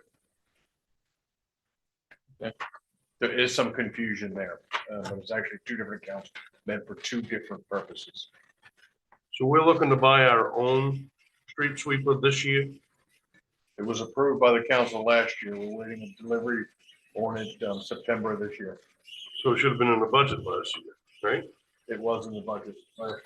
It's on the Bangor savings list. We have $41,478 set aside for that. Okay. How much is that? 54,000. We're asking for 14,000 this year to make up the difference in our initial payment. What if we have 21,000 in the storm drain? We can just, Put that right towards the street sweeper. We could. I was unaware we had 21,000 remaining in storm drain account. P, Public Works Department storm drain, 21,175.01. Number 1168.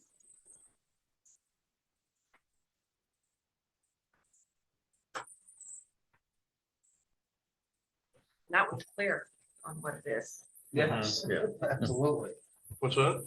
I said it's clear on what that one is. But we have another one, Public Works Department, 10,523.20. I'm unaware of it. These are reserve accounts that have been sitting for a while.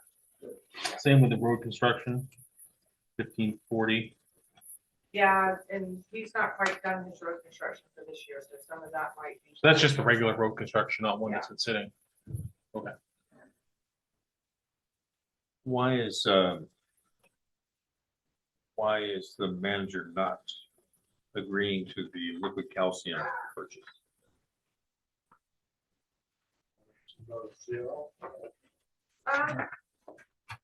That might just be a typo as well.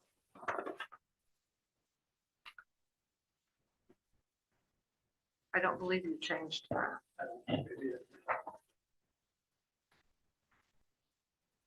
So that should be 146.6. Yeah.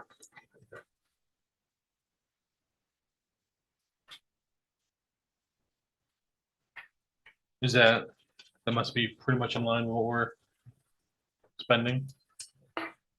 It's been a historical number.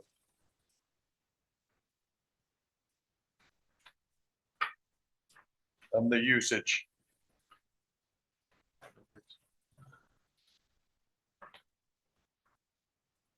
Well, $9,600 more than last year. We're anticipating a price increase I think, along with everything else. along with everything else.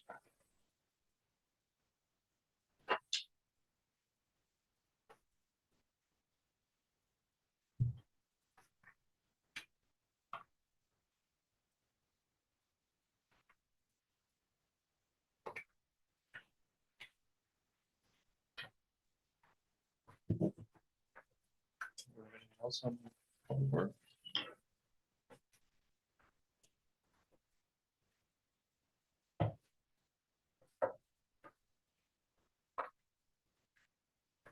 All right, moving on to transfer station.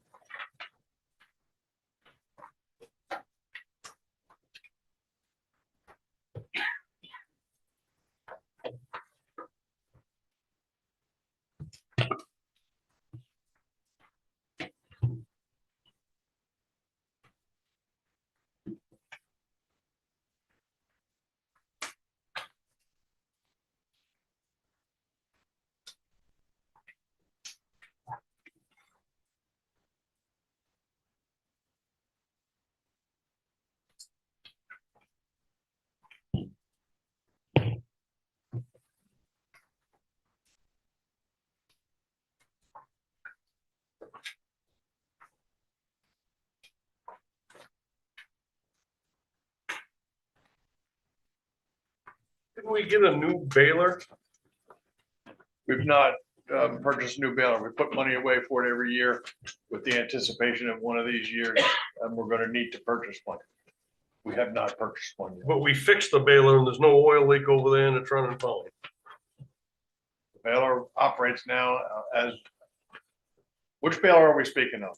The cardboard baler? The cardboard baler operates as advertised.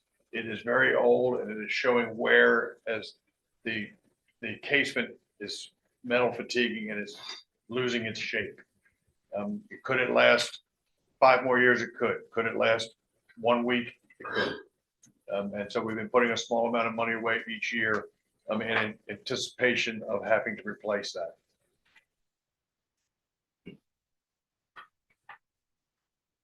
Used baler, last I checked, was about 60,000. What's a new baler? New baler was in excess of 100,000. And that's a couple year old information.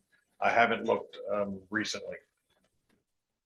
Does all the revenue from the cardboard and recyclables and everything over at the transfer station go back into buy transfer station stuff, or does it go into the general account? Goes into general fund.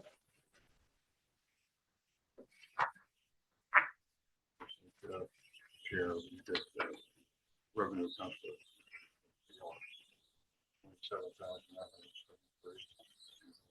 Year toward that. And then for the transfer station building, 15,483.42. We did some work over there a while ago or anticipated. I don't know if we actually did it. We didn't, we did My- the portable toilet instead. But weren't we gonna? Wait, correct. That is correct. But what Council Chair speaks of is my predecessor had some work done where they re-sided the building and put a new roof on the building. I'm unaware of any leftover funds, but that could be what it was from.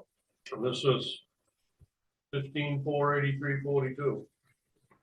Transfer station building. Like to find out what that's for and then. I think it'd be safe to say that if we could just investigate all these reserve accounts and whatever we have in the budget, just to make sure we, you can make some adjustments using those reserves. Now I see we have buildings and grounds maintenance only that we're only expecting $1,000 in maintenance over there for the buildings. We had 5,000 last year, which really did us good. I still have some of it to use, but I have some projects planned before the end of the year. $1,000 historically has been adequate to maintain the buildings and grounds at the transfer station. Okay. Just want to make sure we're keeping up on all the upkeep that needs to be done. Those of you who utilize the transfer station will see in the hopper basement there, the doors that are broken and hanging open. And we have a contractor online, should be before the end of this fiscal year to fix those. And that really gets us back up to where I feel that the facility is in good shape and we go back to the $1,000 per year. It looks like we're asking in capital for the transfer station building, $7,000. And it looks like we have for the transfer station building, 15,483. So We know what that 7,000 is for? $7,000 is for an anticipated concrete repair in the Mercury room and also an anticipated concrete repair in the warehouse where the warehouse is settled. Do we know what the anticipated repair cost may be? I estimated it to be between $6,000 and $7,000, simply because I was in that business for a long time and I have a very good idea of what those jobs cost. So if we have the transfer station building money and we could take the 7,000 out of the capital improvement budget, and unless this was earmarked for something, or if it's not, then we'd have all the money there to do all the repairs. and your set aside your money for your bail at $8,000. We've been doing that historically since I've been here. It's the number has changed. Some years it's been 4,000, some years 5, some years 8. I ask for 8 every year and we adjust as necessary. There's, I would imagine at least 40,000. There's 27,000 in there right now.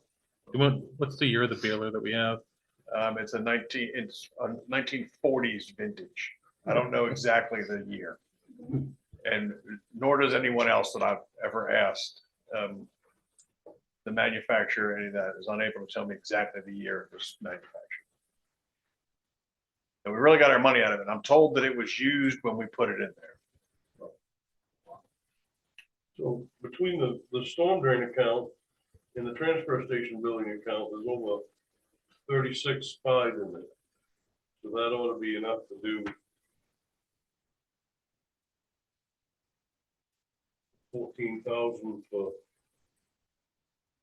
the street sweeper. Can you say 14,000 for the street sweeper? Correct. I see We're that. talking about two different departments though, This one is for you. right? 14,000 street sweeper, that's public works. And the money you just quoted was for the transfer station. Right. There are rules says we can't take that money from the transfer station and give it to street sweeper? Not as you are creating the budget. I just wanted to make sure we all understood that we were talking about two different departments. Yeah, no problem, but we're talking money we got, money we're putting towards taxpayers. So Oh, that's I'm all we're right on trying to board. do. And I see from the note from the budget committee that looking at charging contractors to dump and looking to pay per bag. And they wanted the current annual mileage of the truck. Current annual mileage is 15,500 miles. I brought pay as you throw in front of the council a number of years ago. Council made a decision and I didn't bring it back. I do think we should look at a contractor's fee charging to dump in there.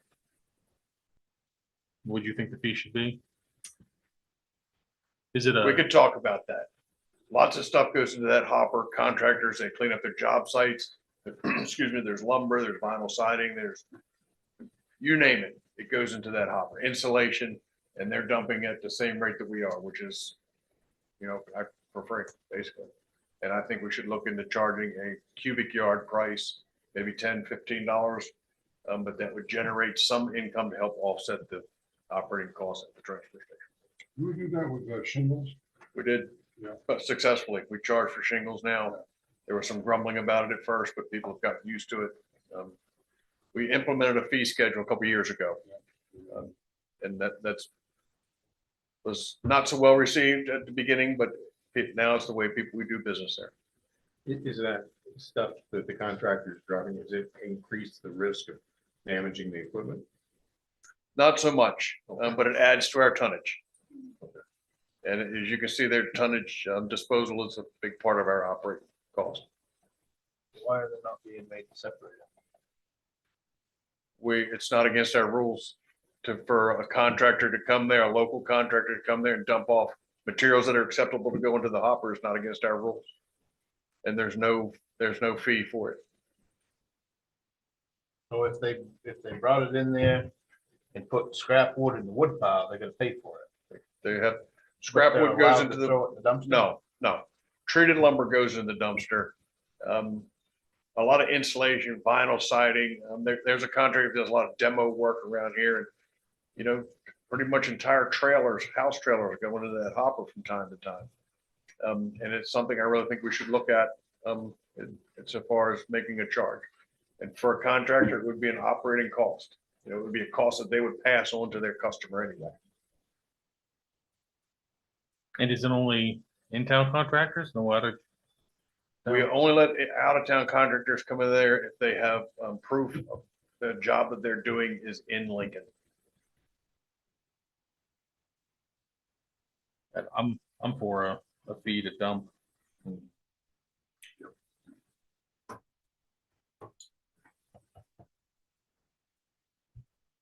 Yeah, so Do you think it'd be feasible to start the bag, what is it? Pay as you go with your bags, pay per bag? It would be hard to start, I know. yeah, You have to pay for the bags. it's been a hot topic for like the last 6 years, Yeah. but I mean, I can tell you now, I will vote against that every single time it's brought to us, but I'm just one person. I will say this, and this maybe is not the platform to have a long-term discussion on pay as throw, but it is the most fairest way to charge for trash disposal. If you throw one bag, you pay for one bag. If you throw 10, you pay for 10. It's the most direct user fee that can be. And I also think it would stop out of towners from coming in and dumping this stuff. And dumping it. Every year we catch a few at the beginning of the season. It's a lot. And there's some that we don't catch. I mean, no way can we be 100%. But the guys up there are pretty in tune of keeping an eye out for dump stickers and people that have dump stickers from another town. That's a giveaway. Like I said, I would say I'm that saying I've been caught, but I have. So, but I've got one. Every once in a while, we'll spring a mandatory trash pass check in the morning, Saturday morning or something. Is that when you got it, Dan? It was probably Saturday morning. I'm gonna change the schedule. Same three guys work there, Dan. Like I said, in my opinion, pay as you go is really only a thing to discuss if we're not happy about the tipping fees and everything, because that's the only way to kind of help it a little bit, offset it and make sure, people are paying their fair share, but if we're fine with what the budget is, then it's a reason to change it.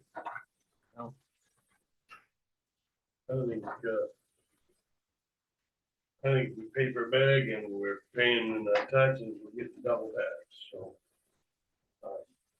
I wouldn't vote for paper bag. The goal of paper bag is to essentially, if you got 10 tons out of the tipping fees that's not going to PERC and it's getting recycled, that just saves you what, 9,000. You get paid on both ends. Yeah. Everything we take out of the hopper, Saves us money. we save the tipping fee and then we can sell that on the other end. So we'll reduce folks' taxes for the amount of bags they put in, and I vote for it. You thought of it. I mean, it would essentially reduce some people's taxes. Well, more people would recycle. They would That's the- think twice about putting cardboard in there, or they would That's- think twice about putting glass bottles and things like that. Or more people throw it in the woods. Throw it in the road. And we'd have more land blocked off. And you see Good a what we lot of do. that now too. You mentioned it. We could have an exciting workshop, another We different could, workshop on that. Mr. Council Chair. Yep. I'd just like to comment, Dennis has done this correctly based on what we are paying for tipping fee now. And he is correct when he says that the tipping fee is sort of guaranteed for this next year. However, I tell you, given that both of the trash recycling facilities, one in Hamden and one in Orrington, are both shut down and spending too much money to get back in operation, I won't be surprised if someone shows up someday with a really good lawyer and decides to break the contract, at which point we will not be seeing the same tipping fee we're looking at now. Now, if it lasts for 12 months, great. But I just want you to know that there is the chance it won't last. Oh, yeah, I mean, that could, they could jump 50%, it's whatever they charge is what we have to pay, so. We don't really have a choice in that. We don't have that choice.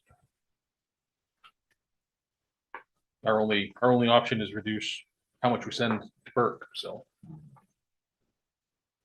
What a way to reduce our fees. Dennis? I'll add on to what Rick said. We received written notification from the new owners of PERC that they were not going to raise their prices. They go by calendar year. We would continue to pay the price that we are paying right now for the rest of this calendar year. And then after that, they can only, by contract, they can only raise 1.5%. And so that's what I figured in this budget, the maximum raise for the second half.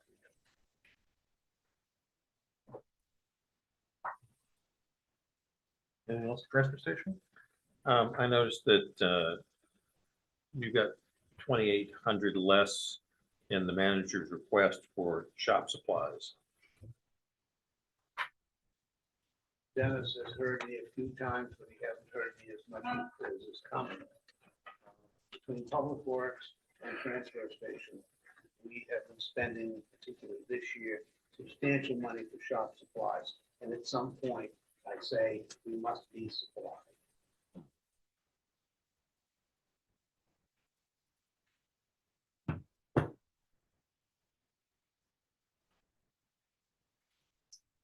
Anything else? All right. On to landfill. Any questions on that?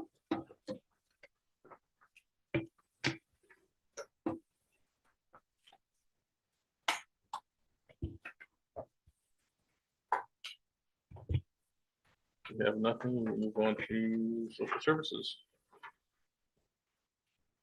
Thank you, Dennis.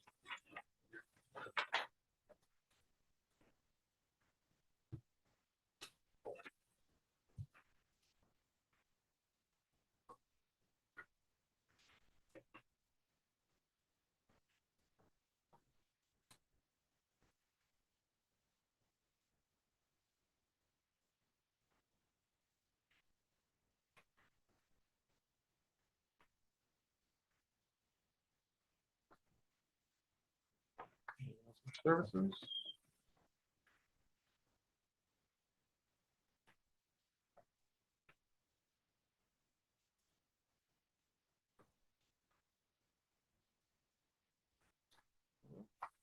Move on to recreation. If I might make one Yep. comment, Mr. Chair. Here on the social services, we have Lincoln Food Coverage for Hunchback Humane Society, which I see is voice and thoughts. I'm just telling you now, and I will bring to you at some point soon, we have more than a dozen social services who are requesting money from us. Not new or unusual. We don't have the list here now.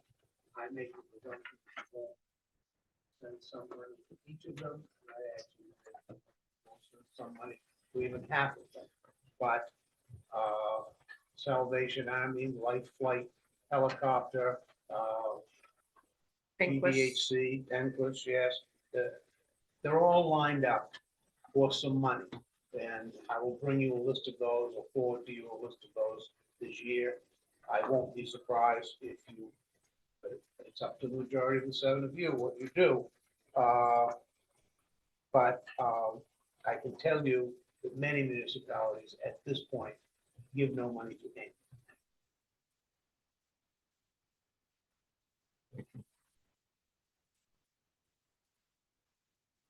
And I will say, the Humane Society is a different situation because we are required by state law to have an animal impoundment place.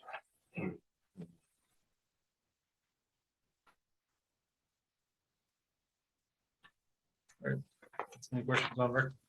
Cemetery Parks and Rec? On the lifeguard, you have 0, you get total out. And I got to get carry over. On page 79, That is funded through a tip. so, okay, so it's in the tip. When they're lifeguard. From me.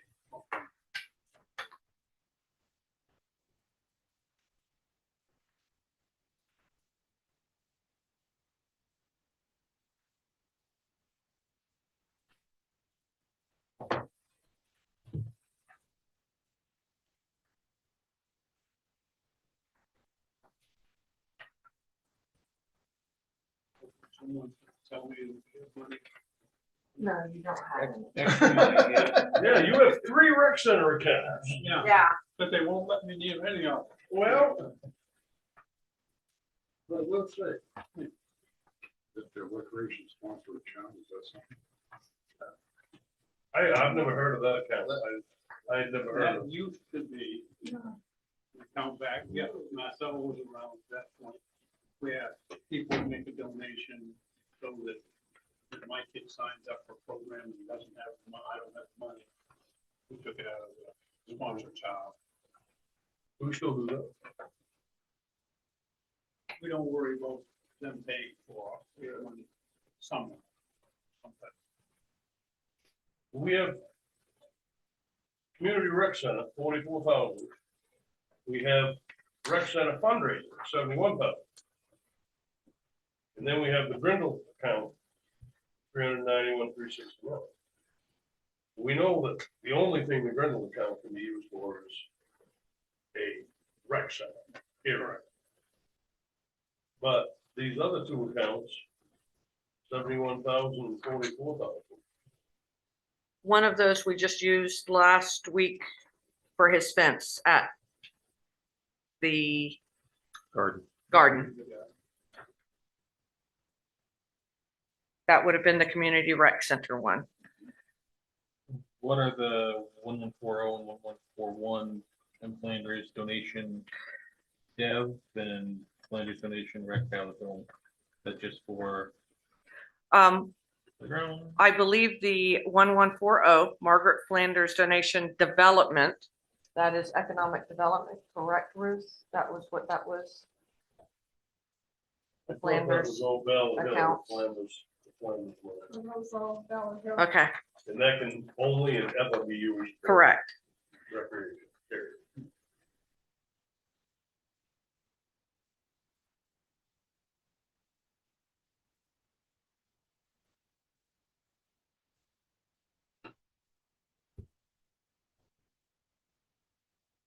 But if we're looking for $17,000 for rec equipment, I would think we could use 31. Where those are listed under trust, I really want to research those before we say we're gonna offset, because trust accounts have to be treated differently Yeah. than just a revenue Yeah. or a reserve. But we just built the damn Yeah. fence with one of them. Yep, So, for the for the rec lot. well, this is Yeah. for recreation, so that's why I'm asking about that. I mean, really, if we can build a fence with one, you think we can buy a rec equipment with one.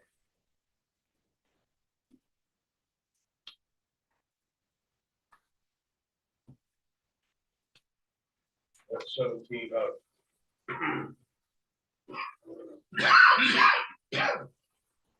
17,000.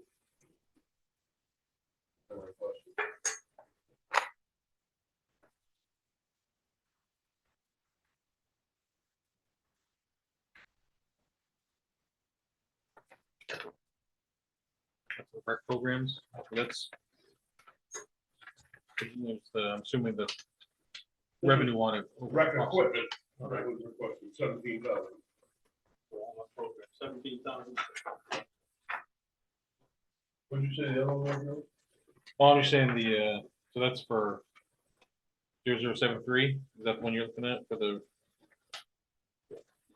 Is that the actual programs or is that equipment programs? Well, that's the program which, so when we do family, yes, that's the best and compass. Nothing at 0612 in capital. improvement. Oh, capital. Sorry about that.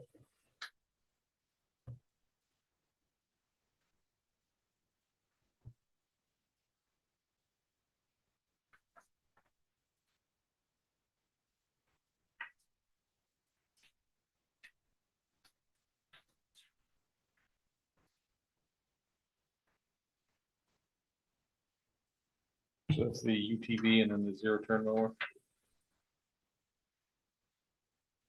Those are-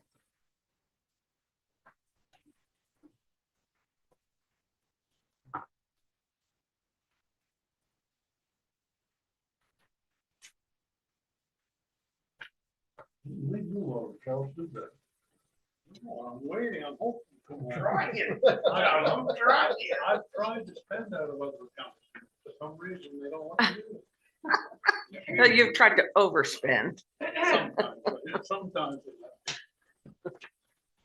Ron, on the cemetery, the trust fund, 121,000, is that perpetual care? That is perpetual care. Okay, so you can't use some of No. that for the stones, No, You can only use the interest. the interest, it's correct. the stones and, And yeah, and we. looking back 10 years, yes, we did use that. So, clean stone, 2 days, 3 days, time, through section. Perpetual payment. Now it's the point that, okay, Let's let it build back up to be able to use it again. So I noticed the budget committee wanted to know if you could change it over to a different. A different rate, a different, investment. Yeah, but I had not done perpetual care payments in forever, and I thought it was still at 75, but what are they now? 120, 150. okay. So they have already been increased. They are at 150 per plot now. no, but they recommended get a better return on the trust right, account. you were talking about getting it. Yeah, a better Oh, yes, return. to reinvest it somewhere else. Mm. Yeah.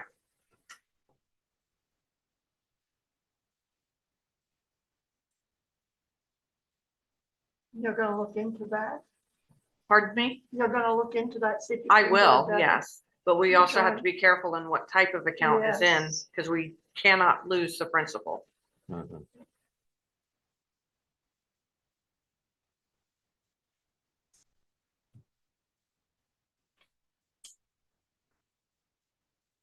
Anything else on someone here Parks and Rec?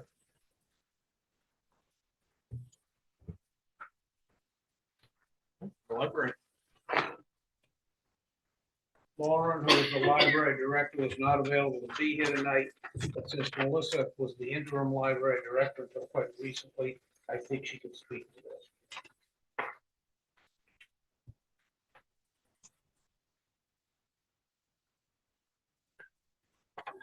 Question on inventory in the forest. Mhm. For 19.5. West. So I was noticing, yeah. A library. Yep. let's see, Library books were 6,400. Mhm. Something like Oh, yeah, 1126. 1126. yep.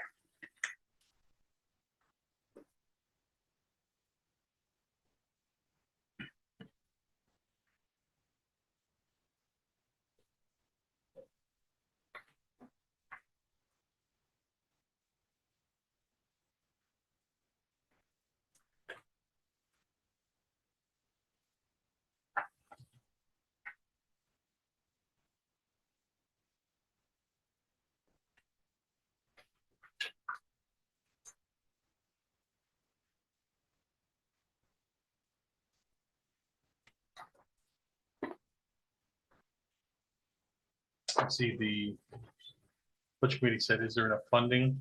It was in. For the what? The budget committee's, the question or comment was, is there enough funding? Yes, Was they that in- just, they asked her if she thought she had enough money to run the programs and get books and stuff for the year. She's pretty confident about, or, Mhm. we have enough, okay.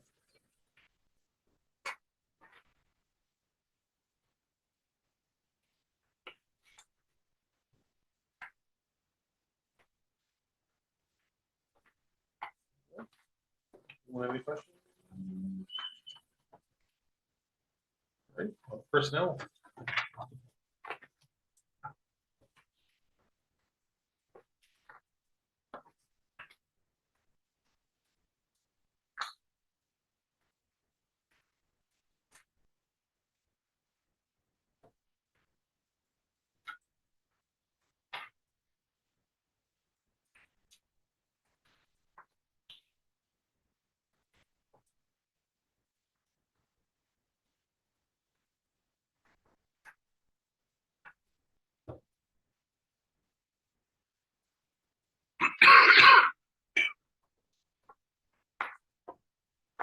How are we managing the $50,000 decrease in workers' comp?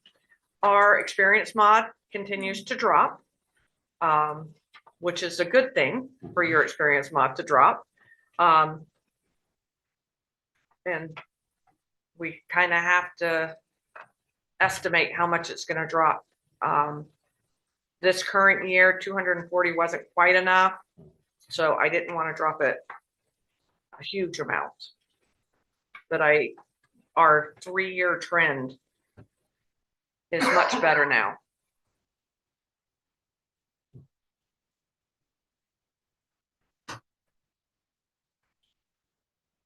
Melissa, the wage adjustment, well, it's straight across the board, the merit wage increase. It is not straight across the board. It is a percentage that Rick asked me to put in there. What I have heard from you people this year is you are less interested in an across the board fixed percentage for the non-union than you are in merit increases. So as a result, I have said to the department heads that in all likelihood, you will send us that merit increases. So each department, somewhat based on how many people are in the department, will get effectively a merit budget. And then they will have to work with the employees under them, and obviously I'll be right there watching, to give increases. And there is no question that by having done across the board for a number of years now, we've got some people who are a bit not in the right place. And so in the end, this will be fairer if this is what we stick with. This remains your collective opinion. Though when we do this in early July, there'll be a few employees who decided they weren't treated well enough and their mouths open. That's just the way life works. So what would be the rate? There is no fixed rate. No, but like one employee, they would get more of an increase and another one will not get it the same amount, Correct. correct? Correct. So what would be the? Well, I think it can range from 0 to 10%. That's how you're gonna do That's what I have in mind, yes. it? Okay. Based on performance evaluations. Right.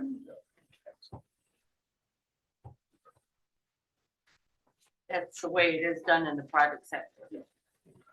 Yeah, you're given, say, $10,000 for your department, just pull a number out of the air.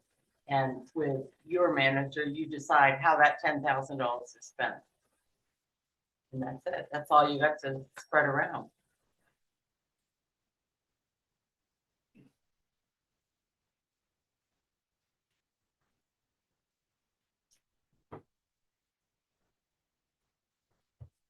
What's the personnel? All right, on the airport.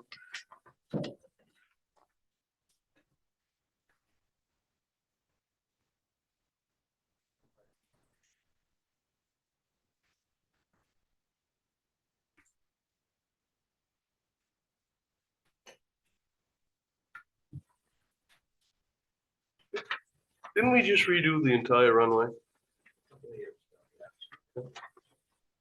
Do we need to have $14,312.67 for repairs?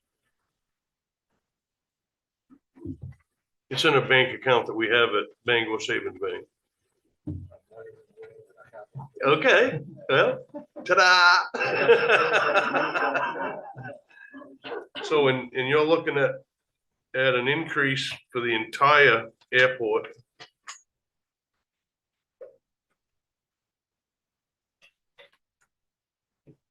The 7332 to start with. And then net amount to be raised is, oh, that's revenue, okay. Yeah, 7332, that's what we're looking at.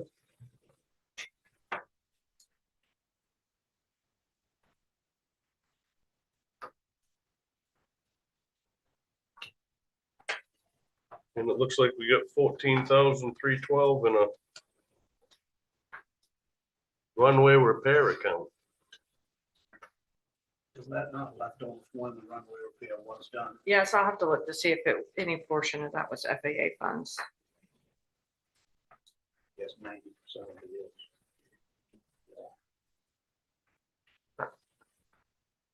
We would not have put our little piece in with it, That has been here since before I started. really. Yes, yes, it is not.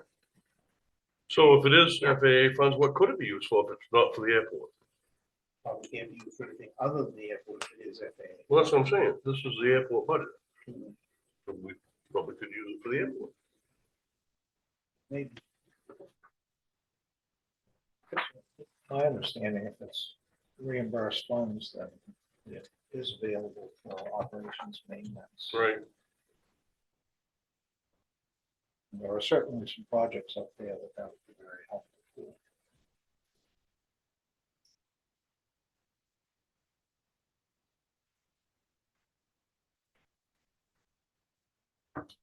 I'm just looking at the fuel at the airport.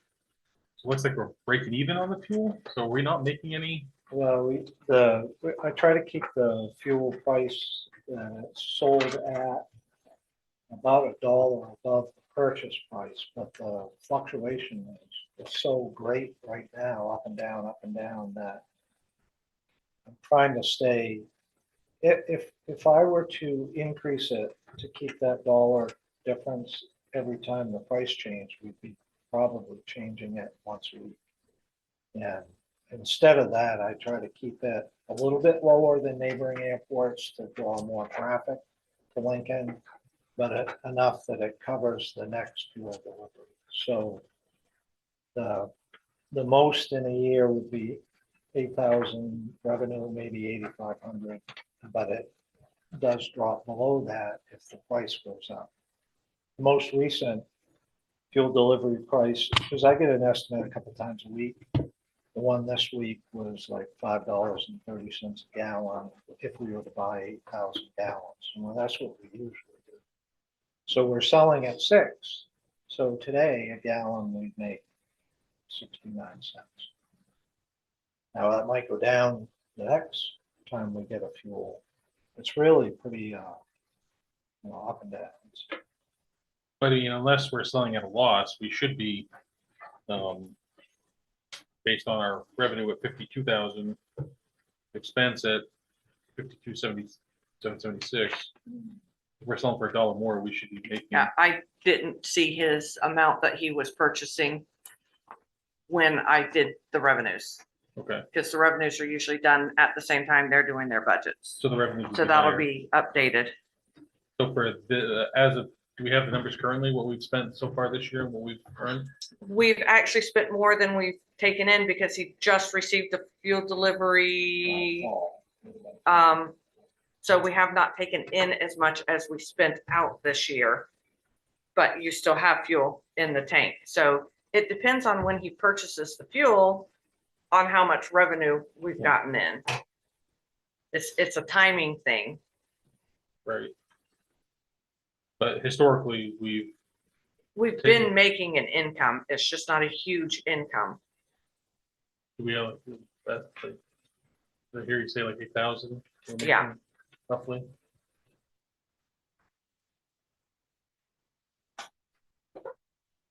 How do you know that you've increased traffic with your gasoline price? Well, I'm a pilot and I know a lot of other pilots in Old Town that are spending $6.25 for a gallon. They will come to Lincoln for 6 months. And you see them coming in and out there. Right, so you're tracking the flights in and out. They come in, get gas and leave. Not all of them, but there's a pretty steady stream of activity. We have a system that will count the flight operations. And it's monitored electronically plus radio communications, and that has slowly trended upward, ever since I've been involved. So we're at like 6 a gallon. Yes. That's the sale price.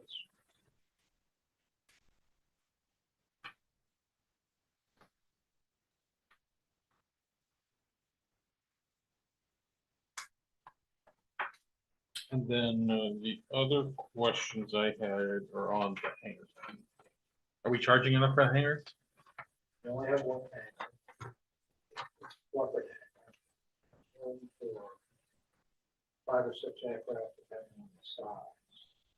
Charging $165 a night. That's normally, it's full in the winter season, full means that the water fall.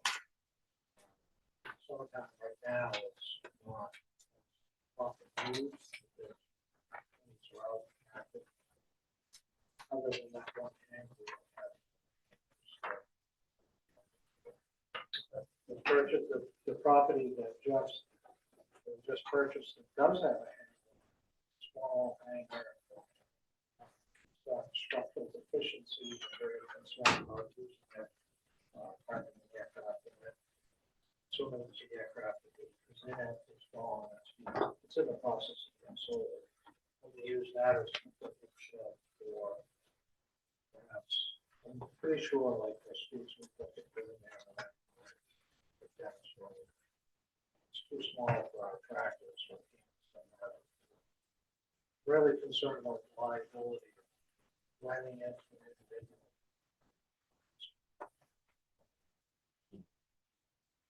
We're not gonna get it. I guess I'd be concerned too if we're putting equipment in there and then it collapses on our equipment. So if it's not structurally sound, then I don't think. There's a couple of deficiencies. Dennis and I are gonna probably go over and look at it.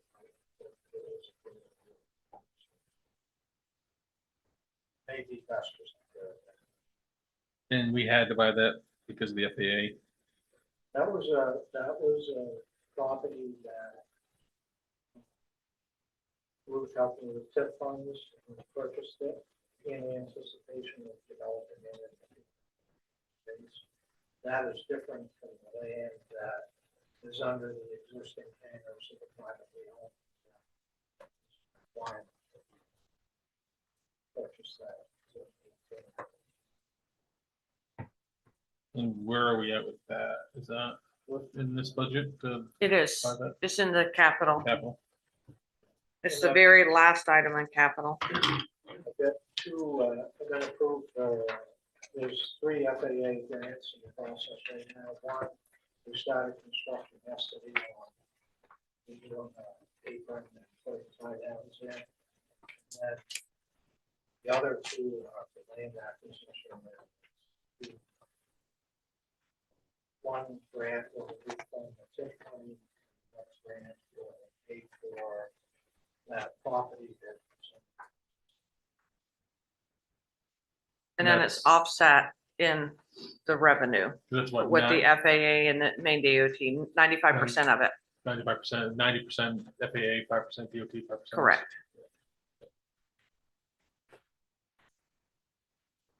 Once we secure the property under the privately owned hangars, that becomes police revenue directly to the town. It also gets us out of trouble with the FAA. Private access to the public. Basically creative problems where.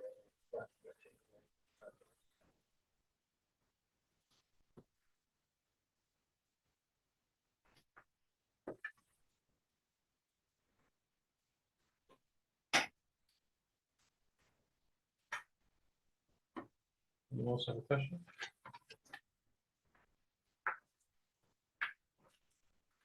Any other questions? Thank you. Thank you. We'll move on to debt service. Hey, I reduced this one.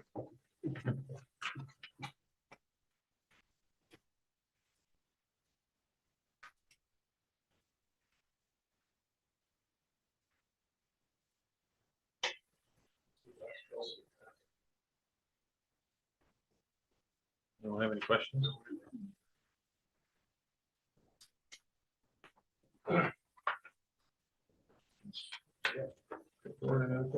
Capital improvements.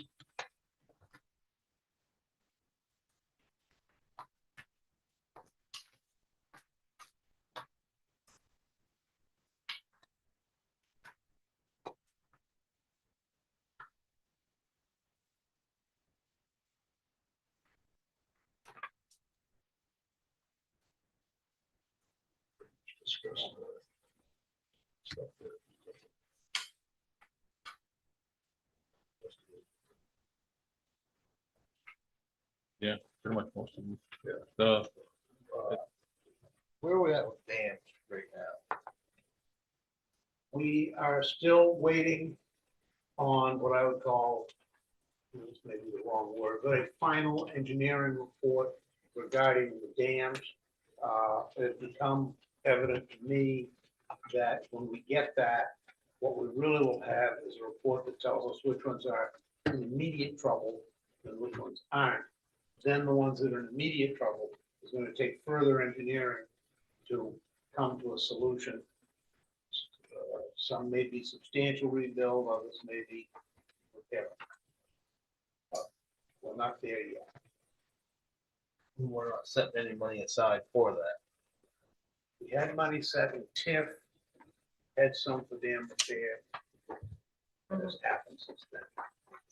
We had a dam breach, Yeah. Meaning this one down here. yes, and Did it need it all? it didn't need it all. We have about $40,000 left in it with the 25,000 we're putting in from this year's budget. We also have in the TIF budget, another 25,000 going into it. But we also had set aside last year, 250,000 for dam repair in the regular budget under capital. Mhm. Which we haven't used, I don't believe. So that will go into a reserve.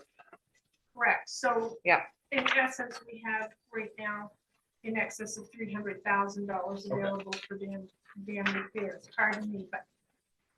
Dam repair. dam- I will say that the engineering, we can be a bit horrified by the legal expenses. The engineering expenses are immediately behind that. Absolutely. Melissa, Yes. one of the budget committee members was concerned with the dam. She thought that we had 500,000 in reserve for that. I'm not sure. We have 250 this year, correct? Correct. And he thought there was another 250,000. We did do the dam repair Matanaka the year before. So I believe that took the bulk of that. Okay. Good. Thank you. And I guess for Dennis, the sidewalk tractor. What would we like to know? Buy new lease, I repair. spoke with one of the leasing entities that we deal with, and where she advised me with the low price of that, relatively speaking, that we best to purchase it out. I put the leasing idea on hold at that time, pending further discussion. Central Equipment is holding one for us. What are the particulars on that? It's the next generation machine that we have now, the model WL28, which we had a 32. It's a new and improved engine, new and improved hydraulic system. All of our attachments fit on the machine. The only difference is it does not have hydraulic piping to the back. It has electric, so we have to go in a direction other than what we have for the sanding apparatus. We're somewhat limited out here on these sidewalks because of the placement of the light poles and widths of the sidewalks in multiple different places. And this machine fits those parameters as far as getting through the entirety of the sidewalk route. It's not going out on the sidewalks to go around certain obstacles. And that was pretty important when it was bought the first time, and it remains an important consideration.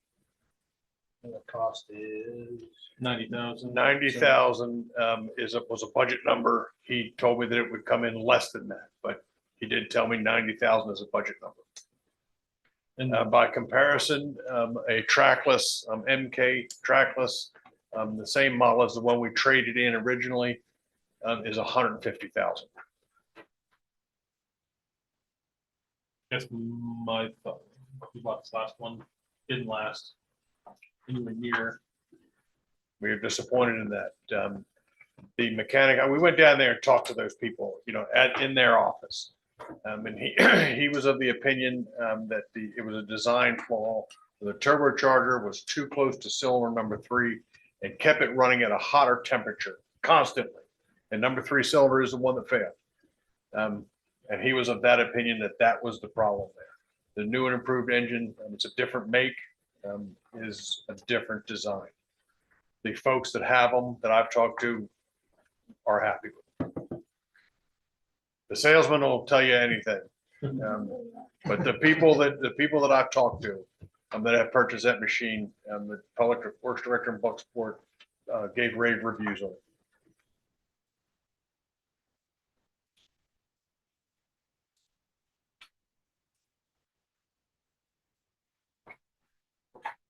Well, what was their reason for not recommending leasing? Was it just expensive to lease? She said at that price, the interest rate would be so high that we would be better off to purchase it outright. Like I said, my I only- can certainly further the conversation, but when she said that, I put it on hold right there. Like, and I only said that because the last one that we got had rave reviews too, and obviously sign clause that they didn't say anything about, so. I think anything that they say with a grain of salt, but. I said I just hate to throw down another $90,000 down the drain for, my last 5 years. Sure. That one didn't last 7 years, but that's not much difference. Yeah. We were disappointed in it. None of us in the garage thought that it had blown the engine. I thought it was a injector problem. None of us thought that it had blown the engine.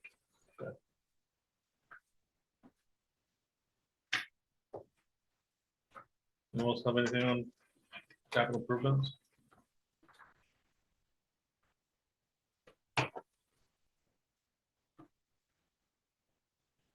What was the cost for, I'm thinking of it, cost of- I have a written estimate as $42,700 to rebuild that engine that we have with the design flaw though? with the design flaw. I think that's poor direction to go. We still have the original hydraulic system, which the new hydraulic system is new and improved by all accounts. And we've spent half of that money in a rebuilt engine and we don't know how long it's gonna last. It's a retrofit engine, so we're asking for problems anyway.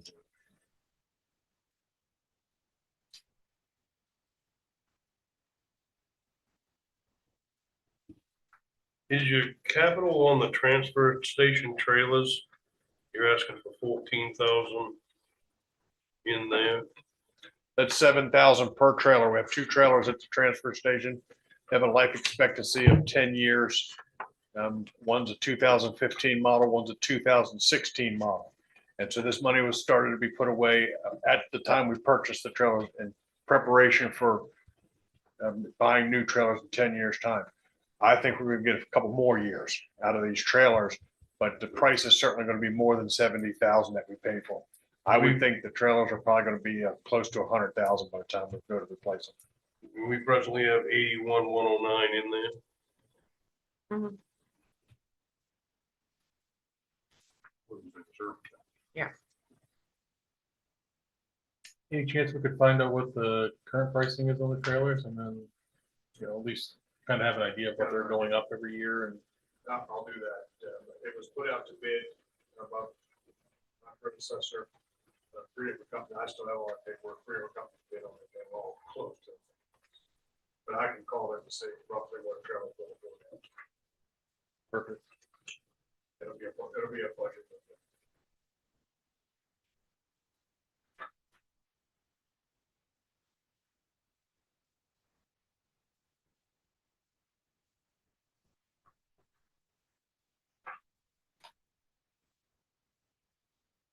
And my reason for that too is just thinking that, they say new trailers are 80,000, we could cut that amount by, maybe only put 1,000 or 2 in to cover what it might go up in the next couple of years, every year, and then not have to raise so much. We have several years easily still left in those trailers. But then again, by the time we buy them, it could be 150,000. Is that for 2 trailers or 1 trailer for $100,000 or $80,000? The original cost was 70,000 Per trailer. per trailer, And what are the years on them?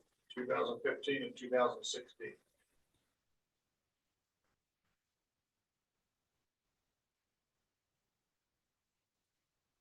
we're actually behind on funding it then. If we were expecting 10 years. Because it's not, it's 70,000 per, so 140,000. Right. The time we go to replace them, we're gonna need money for one and then shortly after.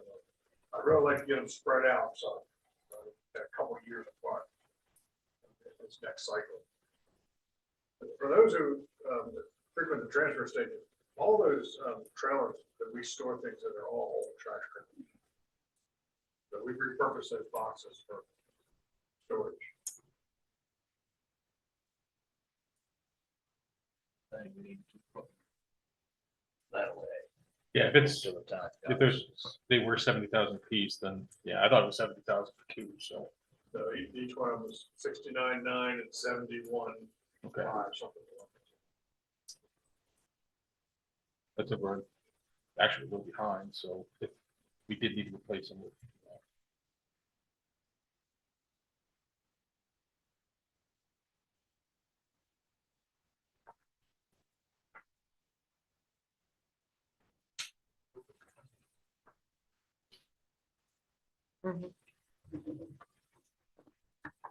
Anything else on capital? Yes, just one, Yeah. the budget committee. They would like to see the Army Corps of Engineers.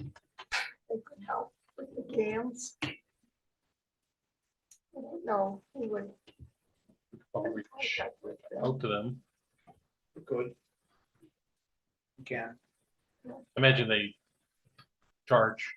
Oh, yeah. They, my experience with using the Army engineers, that they use it as training. And so there was, I know that did the walking trails for the town of Scottsdale. They did the whole entire thing there, for no cost. But they marked it down for their annual training. All worth it.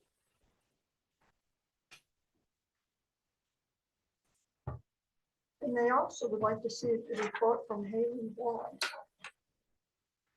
That's, Dams. that's the report we are still waiting.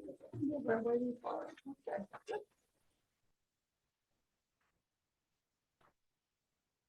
Well, move on to tip.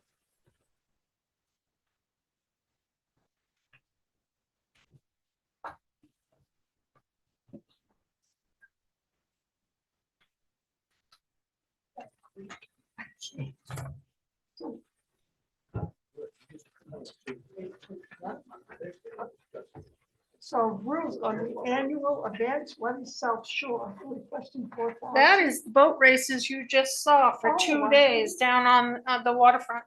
Oh, I wasn't here with that. Did it work out? I think. Rick said it From was- all reports that came from Ron, who primarily was on staff, because right now we're short an events coordinator. It went very, very well. Oh, good. Mhm. So that will be next year too. The annual. They I spoke with the fellow today. They were very happy, and he says he wants to start planning in September for one this time next year. But you did mention that with the construction on the street, it kind Yes. of ended getting them over to Wasn't a the. convenient time.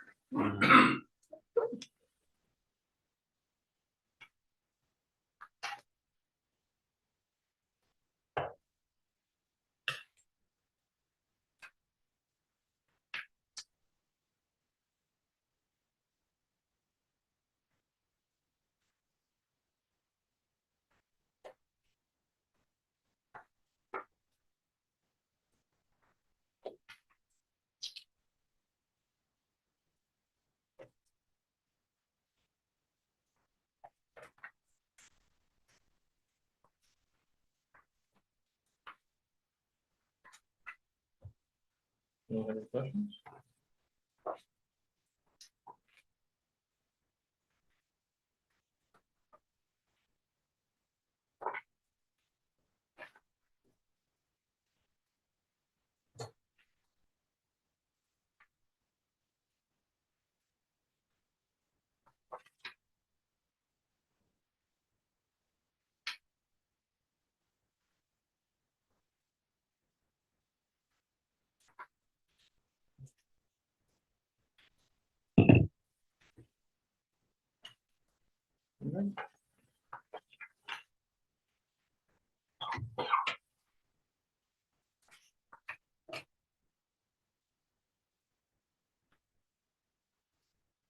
I would like to point out to council, just like I did to the budget committee, that this is an estimated amount.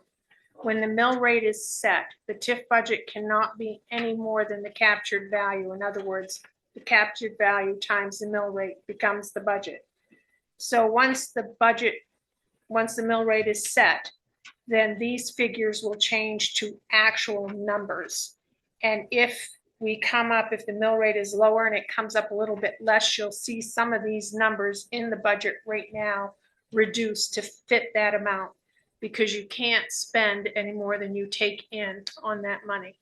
So I just want to tell you that you're basically approving these line items with the estimated amounts today, but that may have to change depending upon what the mill rate is.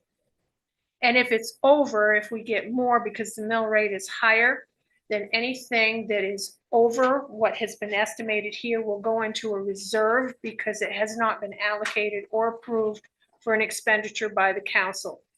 And that will be going to what we refer to as an unallocated reserve.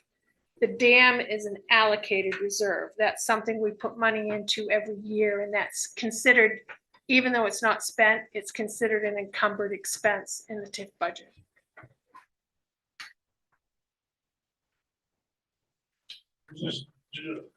Go ahead. So did we just hire a communication director? Yes. Effectively, again, begins a week from today. And on this page, is that what we're starting pay at? We're starting, That includes benefits as well, John. okay, That's not okay, the that includes amount. benefits as well. That includes benefits, social Okay. security, everything. That's not the actual per hour rate. Okay, Okay, I I was just gonna want say, to clarify. we're starting, Okay. started out at a really good price here. Yeah, well, it includes all the benefits associated with that salary. Sure. I don't have, a personnel where that's broken out. I can put that in if it makes it clearer next year. No, that's okay. I just thought that was when it said, yeah, I saw that.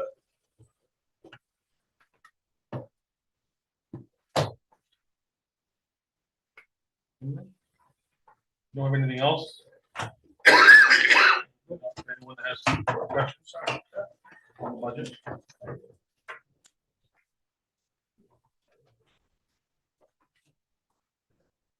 Thing I had, you guys just think about the ambulance, cost and collection. Yep.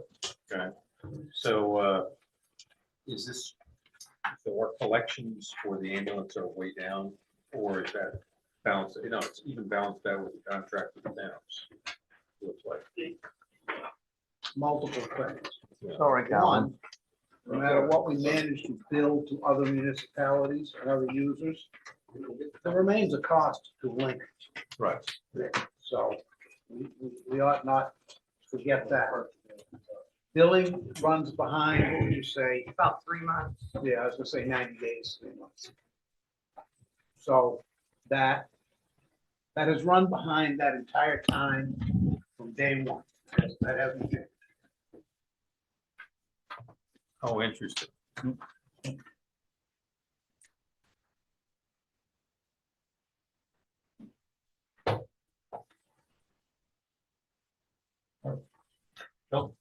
Thank you, Mr. Chairman. John, the committee, you've really done your due diligence, but I'm going to bring forth some concerns that I have personally. First of all, a lot of people in this town don't even make $17,000 a year. We've heard that you want to go to a merit base. Well, the only time I ever got an increase, I either worked harder or I got a promotion in the military. If I had to score certain personnel, well, they wouldn't score too high. Another factor is, We're not gonna talk about personnel, just FYI, so. okay. Another thing, George, I know a few years ago, it was stated to the council that an individual and another individual would go out and assess all of our properties. It was stated in open forum, it was stated in the minutes. Has that happened? Well, no, I think what we need to do going forward, if we're gonna spend $500,000 doing an assessment, and it's 3 years down the road, we ought to start today and mandate that we start doing an assessment. I do know the question was raised, if we do a townwide assessment and we get a 40% increase in evaluation, you bet bottom dollar, 2, 3, 4, 5 years down the road, they're just gonna ratchet up the mill rate to have the wish list taken care of. Another concern that was brought forth to the council when I was on it, that the fire department would go down and wash out the trash trailers. Has that happened? No. That would, I'm gonna cut you off here too. We're gonna talk about, if you have questions on the actual budget, okay, we're not gonna talk about. okay, I have a question on the budget, talking about the paper charging contractors. Yep. I feel that we could save probably $300,000-400,000 a year by charging the adequate amount, like it's $600 for a 10-wheeler to come in there to dump. You know, that would reduce the cost for our tipping big time. I know in the past it stated that why has our trash tipping fee has increased since the mill went down? Well, in my thought process is we ought to be receiving about 20% less tipping fee going to PER because we don't have the mill. I'm all for paper bag. It would force me to recycle that. You know, another thing is, I don't really think that we ought to replace tobacco down to the public works, down to the transfer station with another used piece of equipment. Because when that was given to the transfer station, they never cleaned it off. There was rust issues around the cab. There was leaky pistons. They just pulling that used equipment off down there. With what we did for hours on our equipment, a new piece of equipment down there should last 10, 15 years. I mean, 10,000 hours a year on a piece of equipment is not that much to have. Them trash trailers down there, they should last, in my opinion, 20 years. Because you're not even getting a month's worth of use. In some cases, for 6 months, have it down. I think there's arbitrary numbers into the budget. The diesel fuel for the tractor itself down there at 4.3 miles per gallon. It's 98 miles round trip. I checked it. You do the math. That's about $11,500 a year for diesel fuel for that tractor. And it's budgeted $25,000. So that's just an arbitrary number. I could go on. I don't think we really need 2 police cruisers. Not when I go down by Clement Street several times around the week, and there's 3 or 4 parked in good time. We need to offer services. I understand that, but at what cost? A lot of people in this town are having hard jobs. You know, we have elderly that's living on $12,000-14,000 a year. And it's very easy to say that we need an increase because we can do it. Well, we can't compare apples to oranges. Lincoln don't have industry like Old Town or Easy. It's a hub community. And if it wasn't for a hub community, we'd be bankrupt. That's plain and simple. You know, and we have to do our due diligence. Nothing says that we have to pass this budget. We can work on last year's budget until we really, I think it's great, Councilor Trask, to come up and try to trim $150,000 to $200,000. That's great. But on a $10.5 million budget, in my mindset, that has increased substantially in the last 5 years. And what have we got for it? We have an ambulance service that's operated in the red since the conception. We have it now. We need to provide service, but we don't need a third ambulance. It's stated that we need a third ambulance. We don't need to purchase another sidewalk plow. We should take that line item out of the budget really see what the nuts and bolts are, either to repair that or get a different piece of equipment because we faced 5, 6 years down the road. Basically, because it wasn't a good piece of equipment to begin with. So I think we need to do a due diligence and really look ourselves in the mirror and say, look, I talked to a lot of people around the year. A lot of people hurt. I understand that the non-salary employees need to be brought up to time. And the girls in the office are doing kind of, normal job. We need to compensate for that. But we also need improvement in how we spend the taxpayer money. To say that, well, 10, 12, 15% increase. No. People deserve that. Deserve that. And, that's just, as far as talking about putting steel on the skin now, put a steel skin on the fire department, steel rods. I think that would be a disingenuous thing, spend $15,000 reskinning the inside of the firehouse.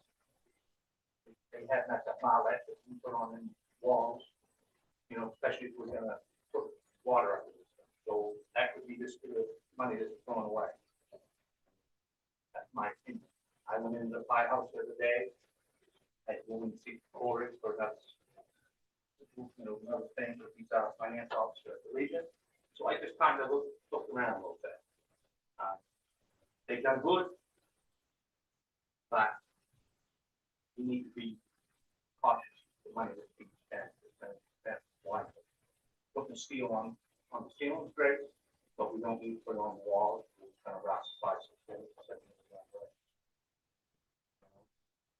I mean, that's pretty much all I got to say, but, I never voted for a budget when I was on the council. And I would like to think that you council is smart enough to really do due diligence. Because there's a lot of taxpayers out there, they're frustrated, And to see that this budget has gone up $8 million in 18 years, that is unacceptable. Thank you, Mr. Chairman.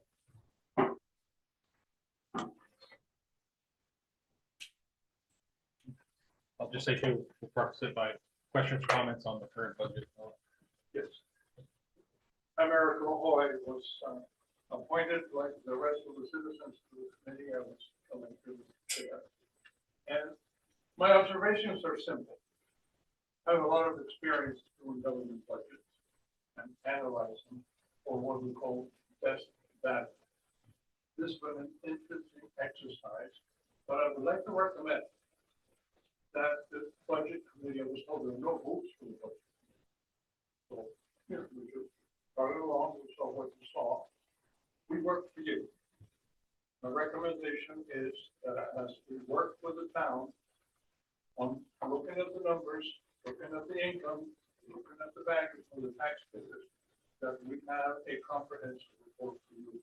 First, before this workshop, you have a summary of some of our comments that were properly captured, but I know, like Sheldon, also Steve Perry, will not be here tonight, and myself, we have some additional observations and recommendations to make. I will close that, just to make that recommendation for an improvement of what value the budget committee can do. Yes, thank you. Can we, if you could make additional comments, what have you, can we have that before our next meeting, our next budget meeting? Yes, sir. I've asked everybody else to consolidate their comments. I'll make sure we have them and they're delivered to you before the next meeting. Thank you. Thank you.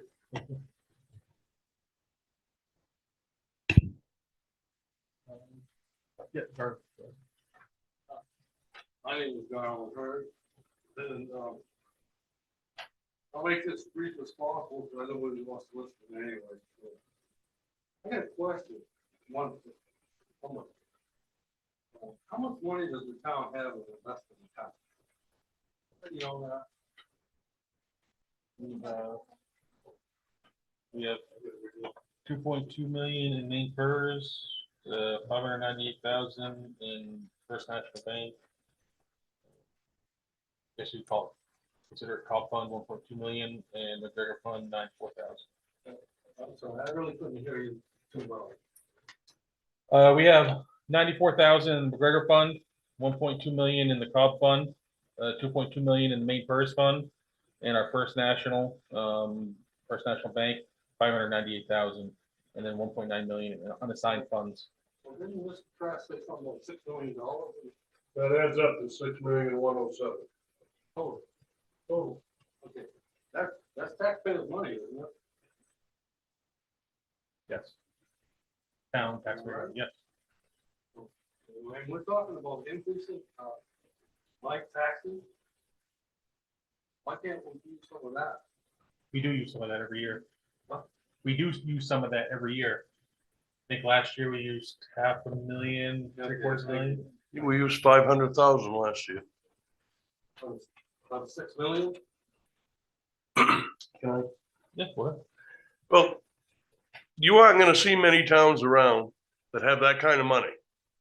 That gives us a base to draw interest and use that interest to lower the tax burden.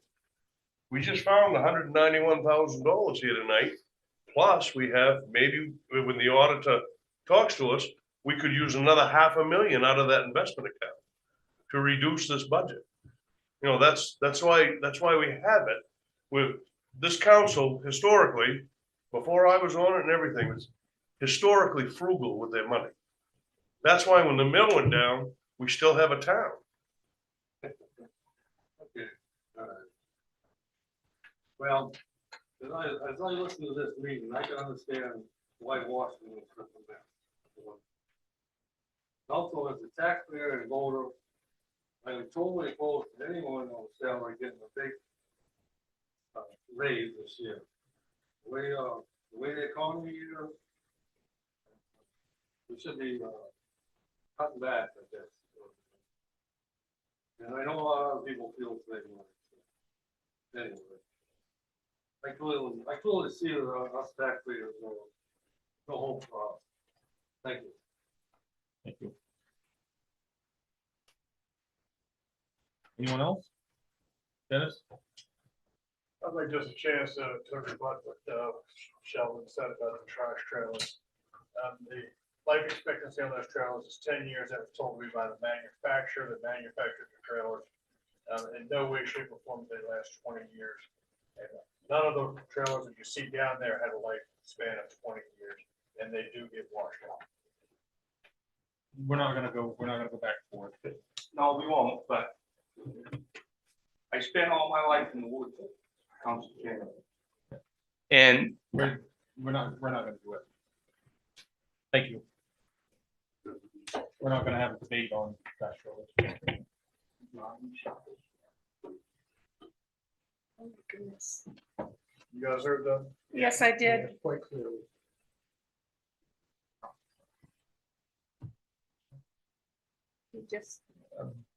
He called Dennis a bad man. Yeah, no, I'm on mic, so I'm not gonna say it, so. But I think with that, we will call it an end of the night and just motion to adjourn at 9:08 PM. All 7-0. I'd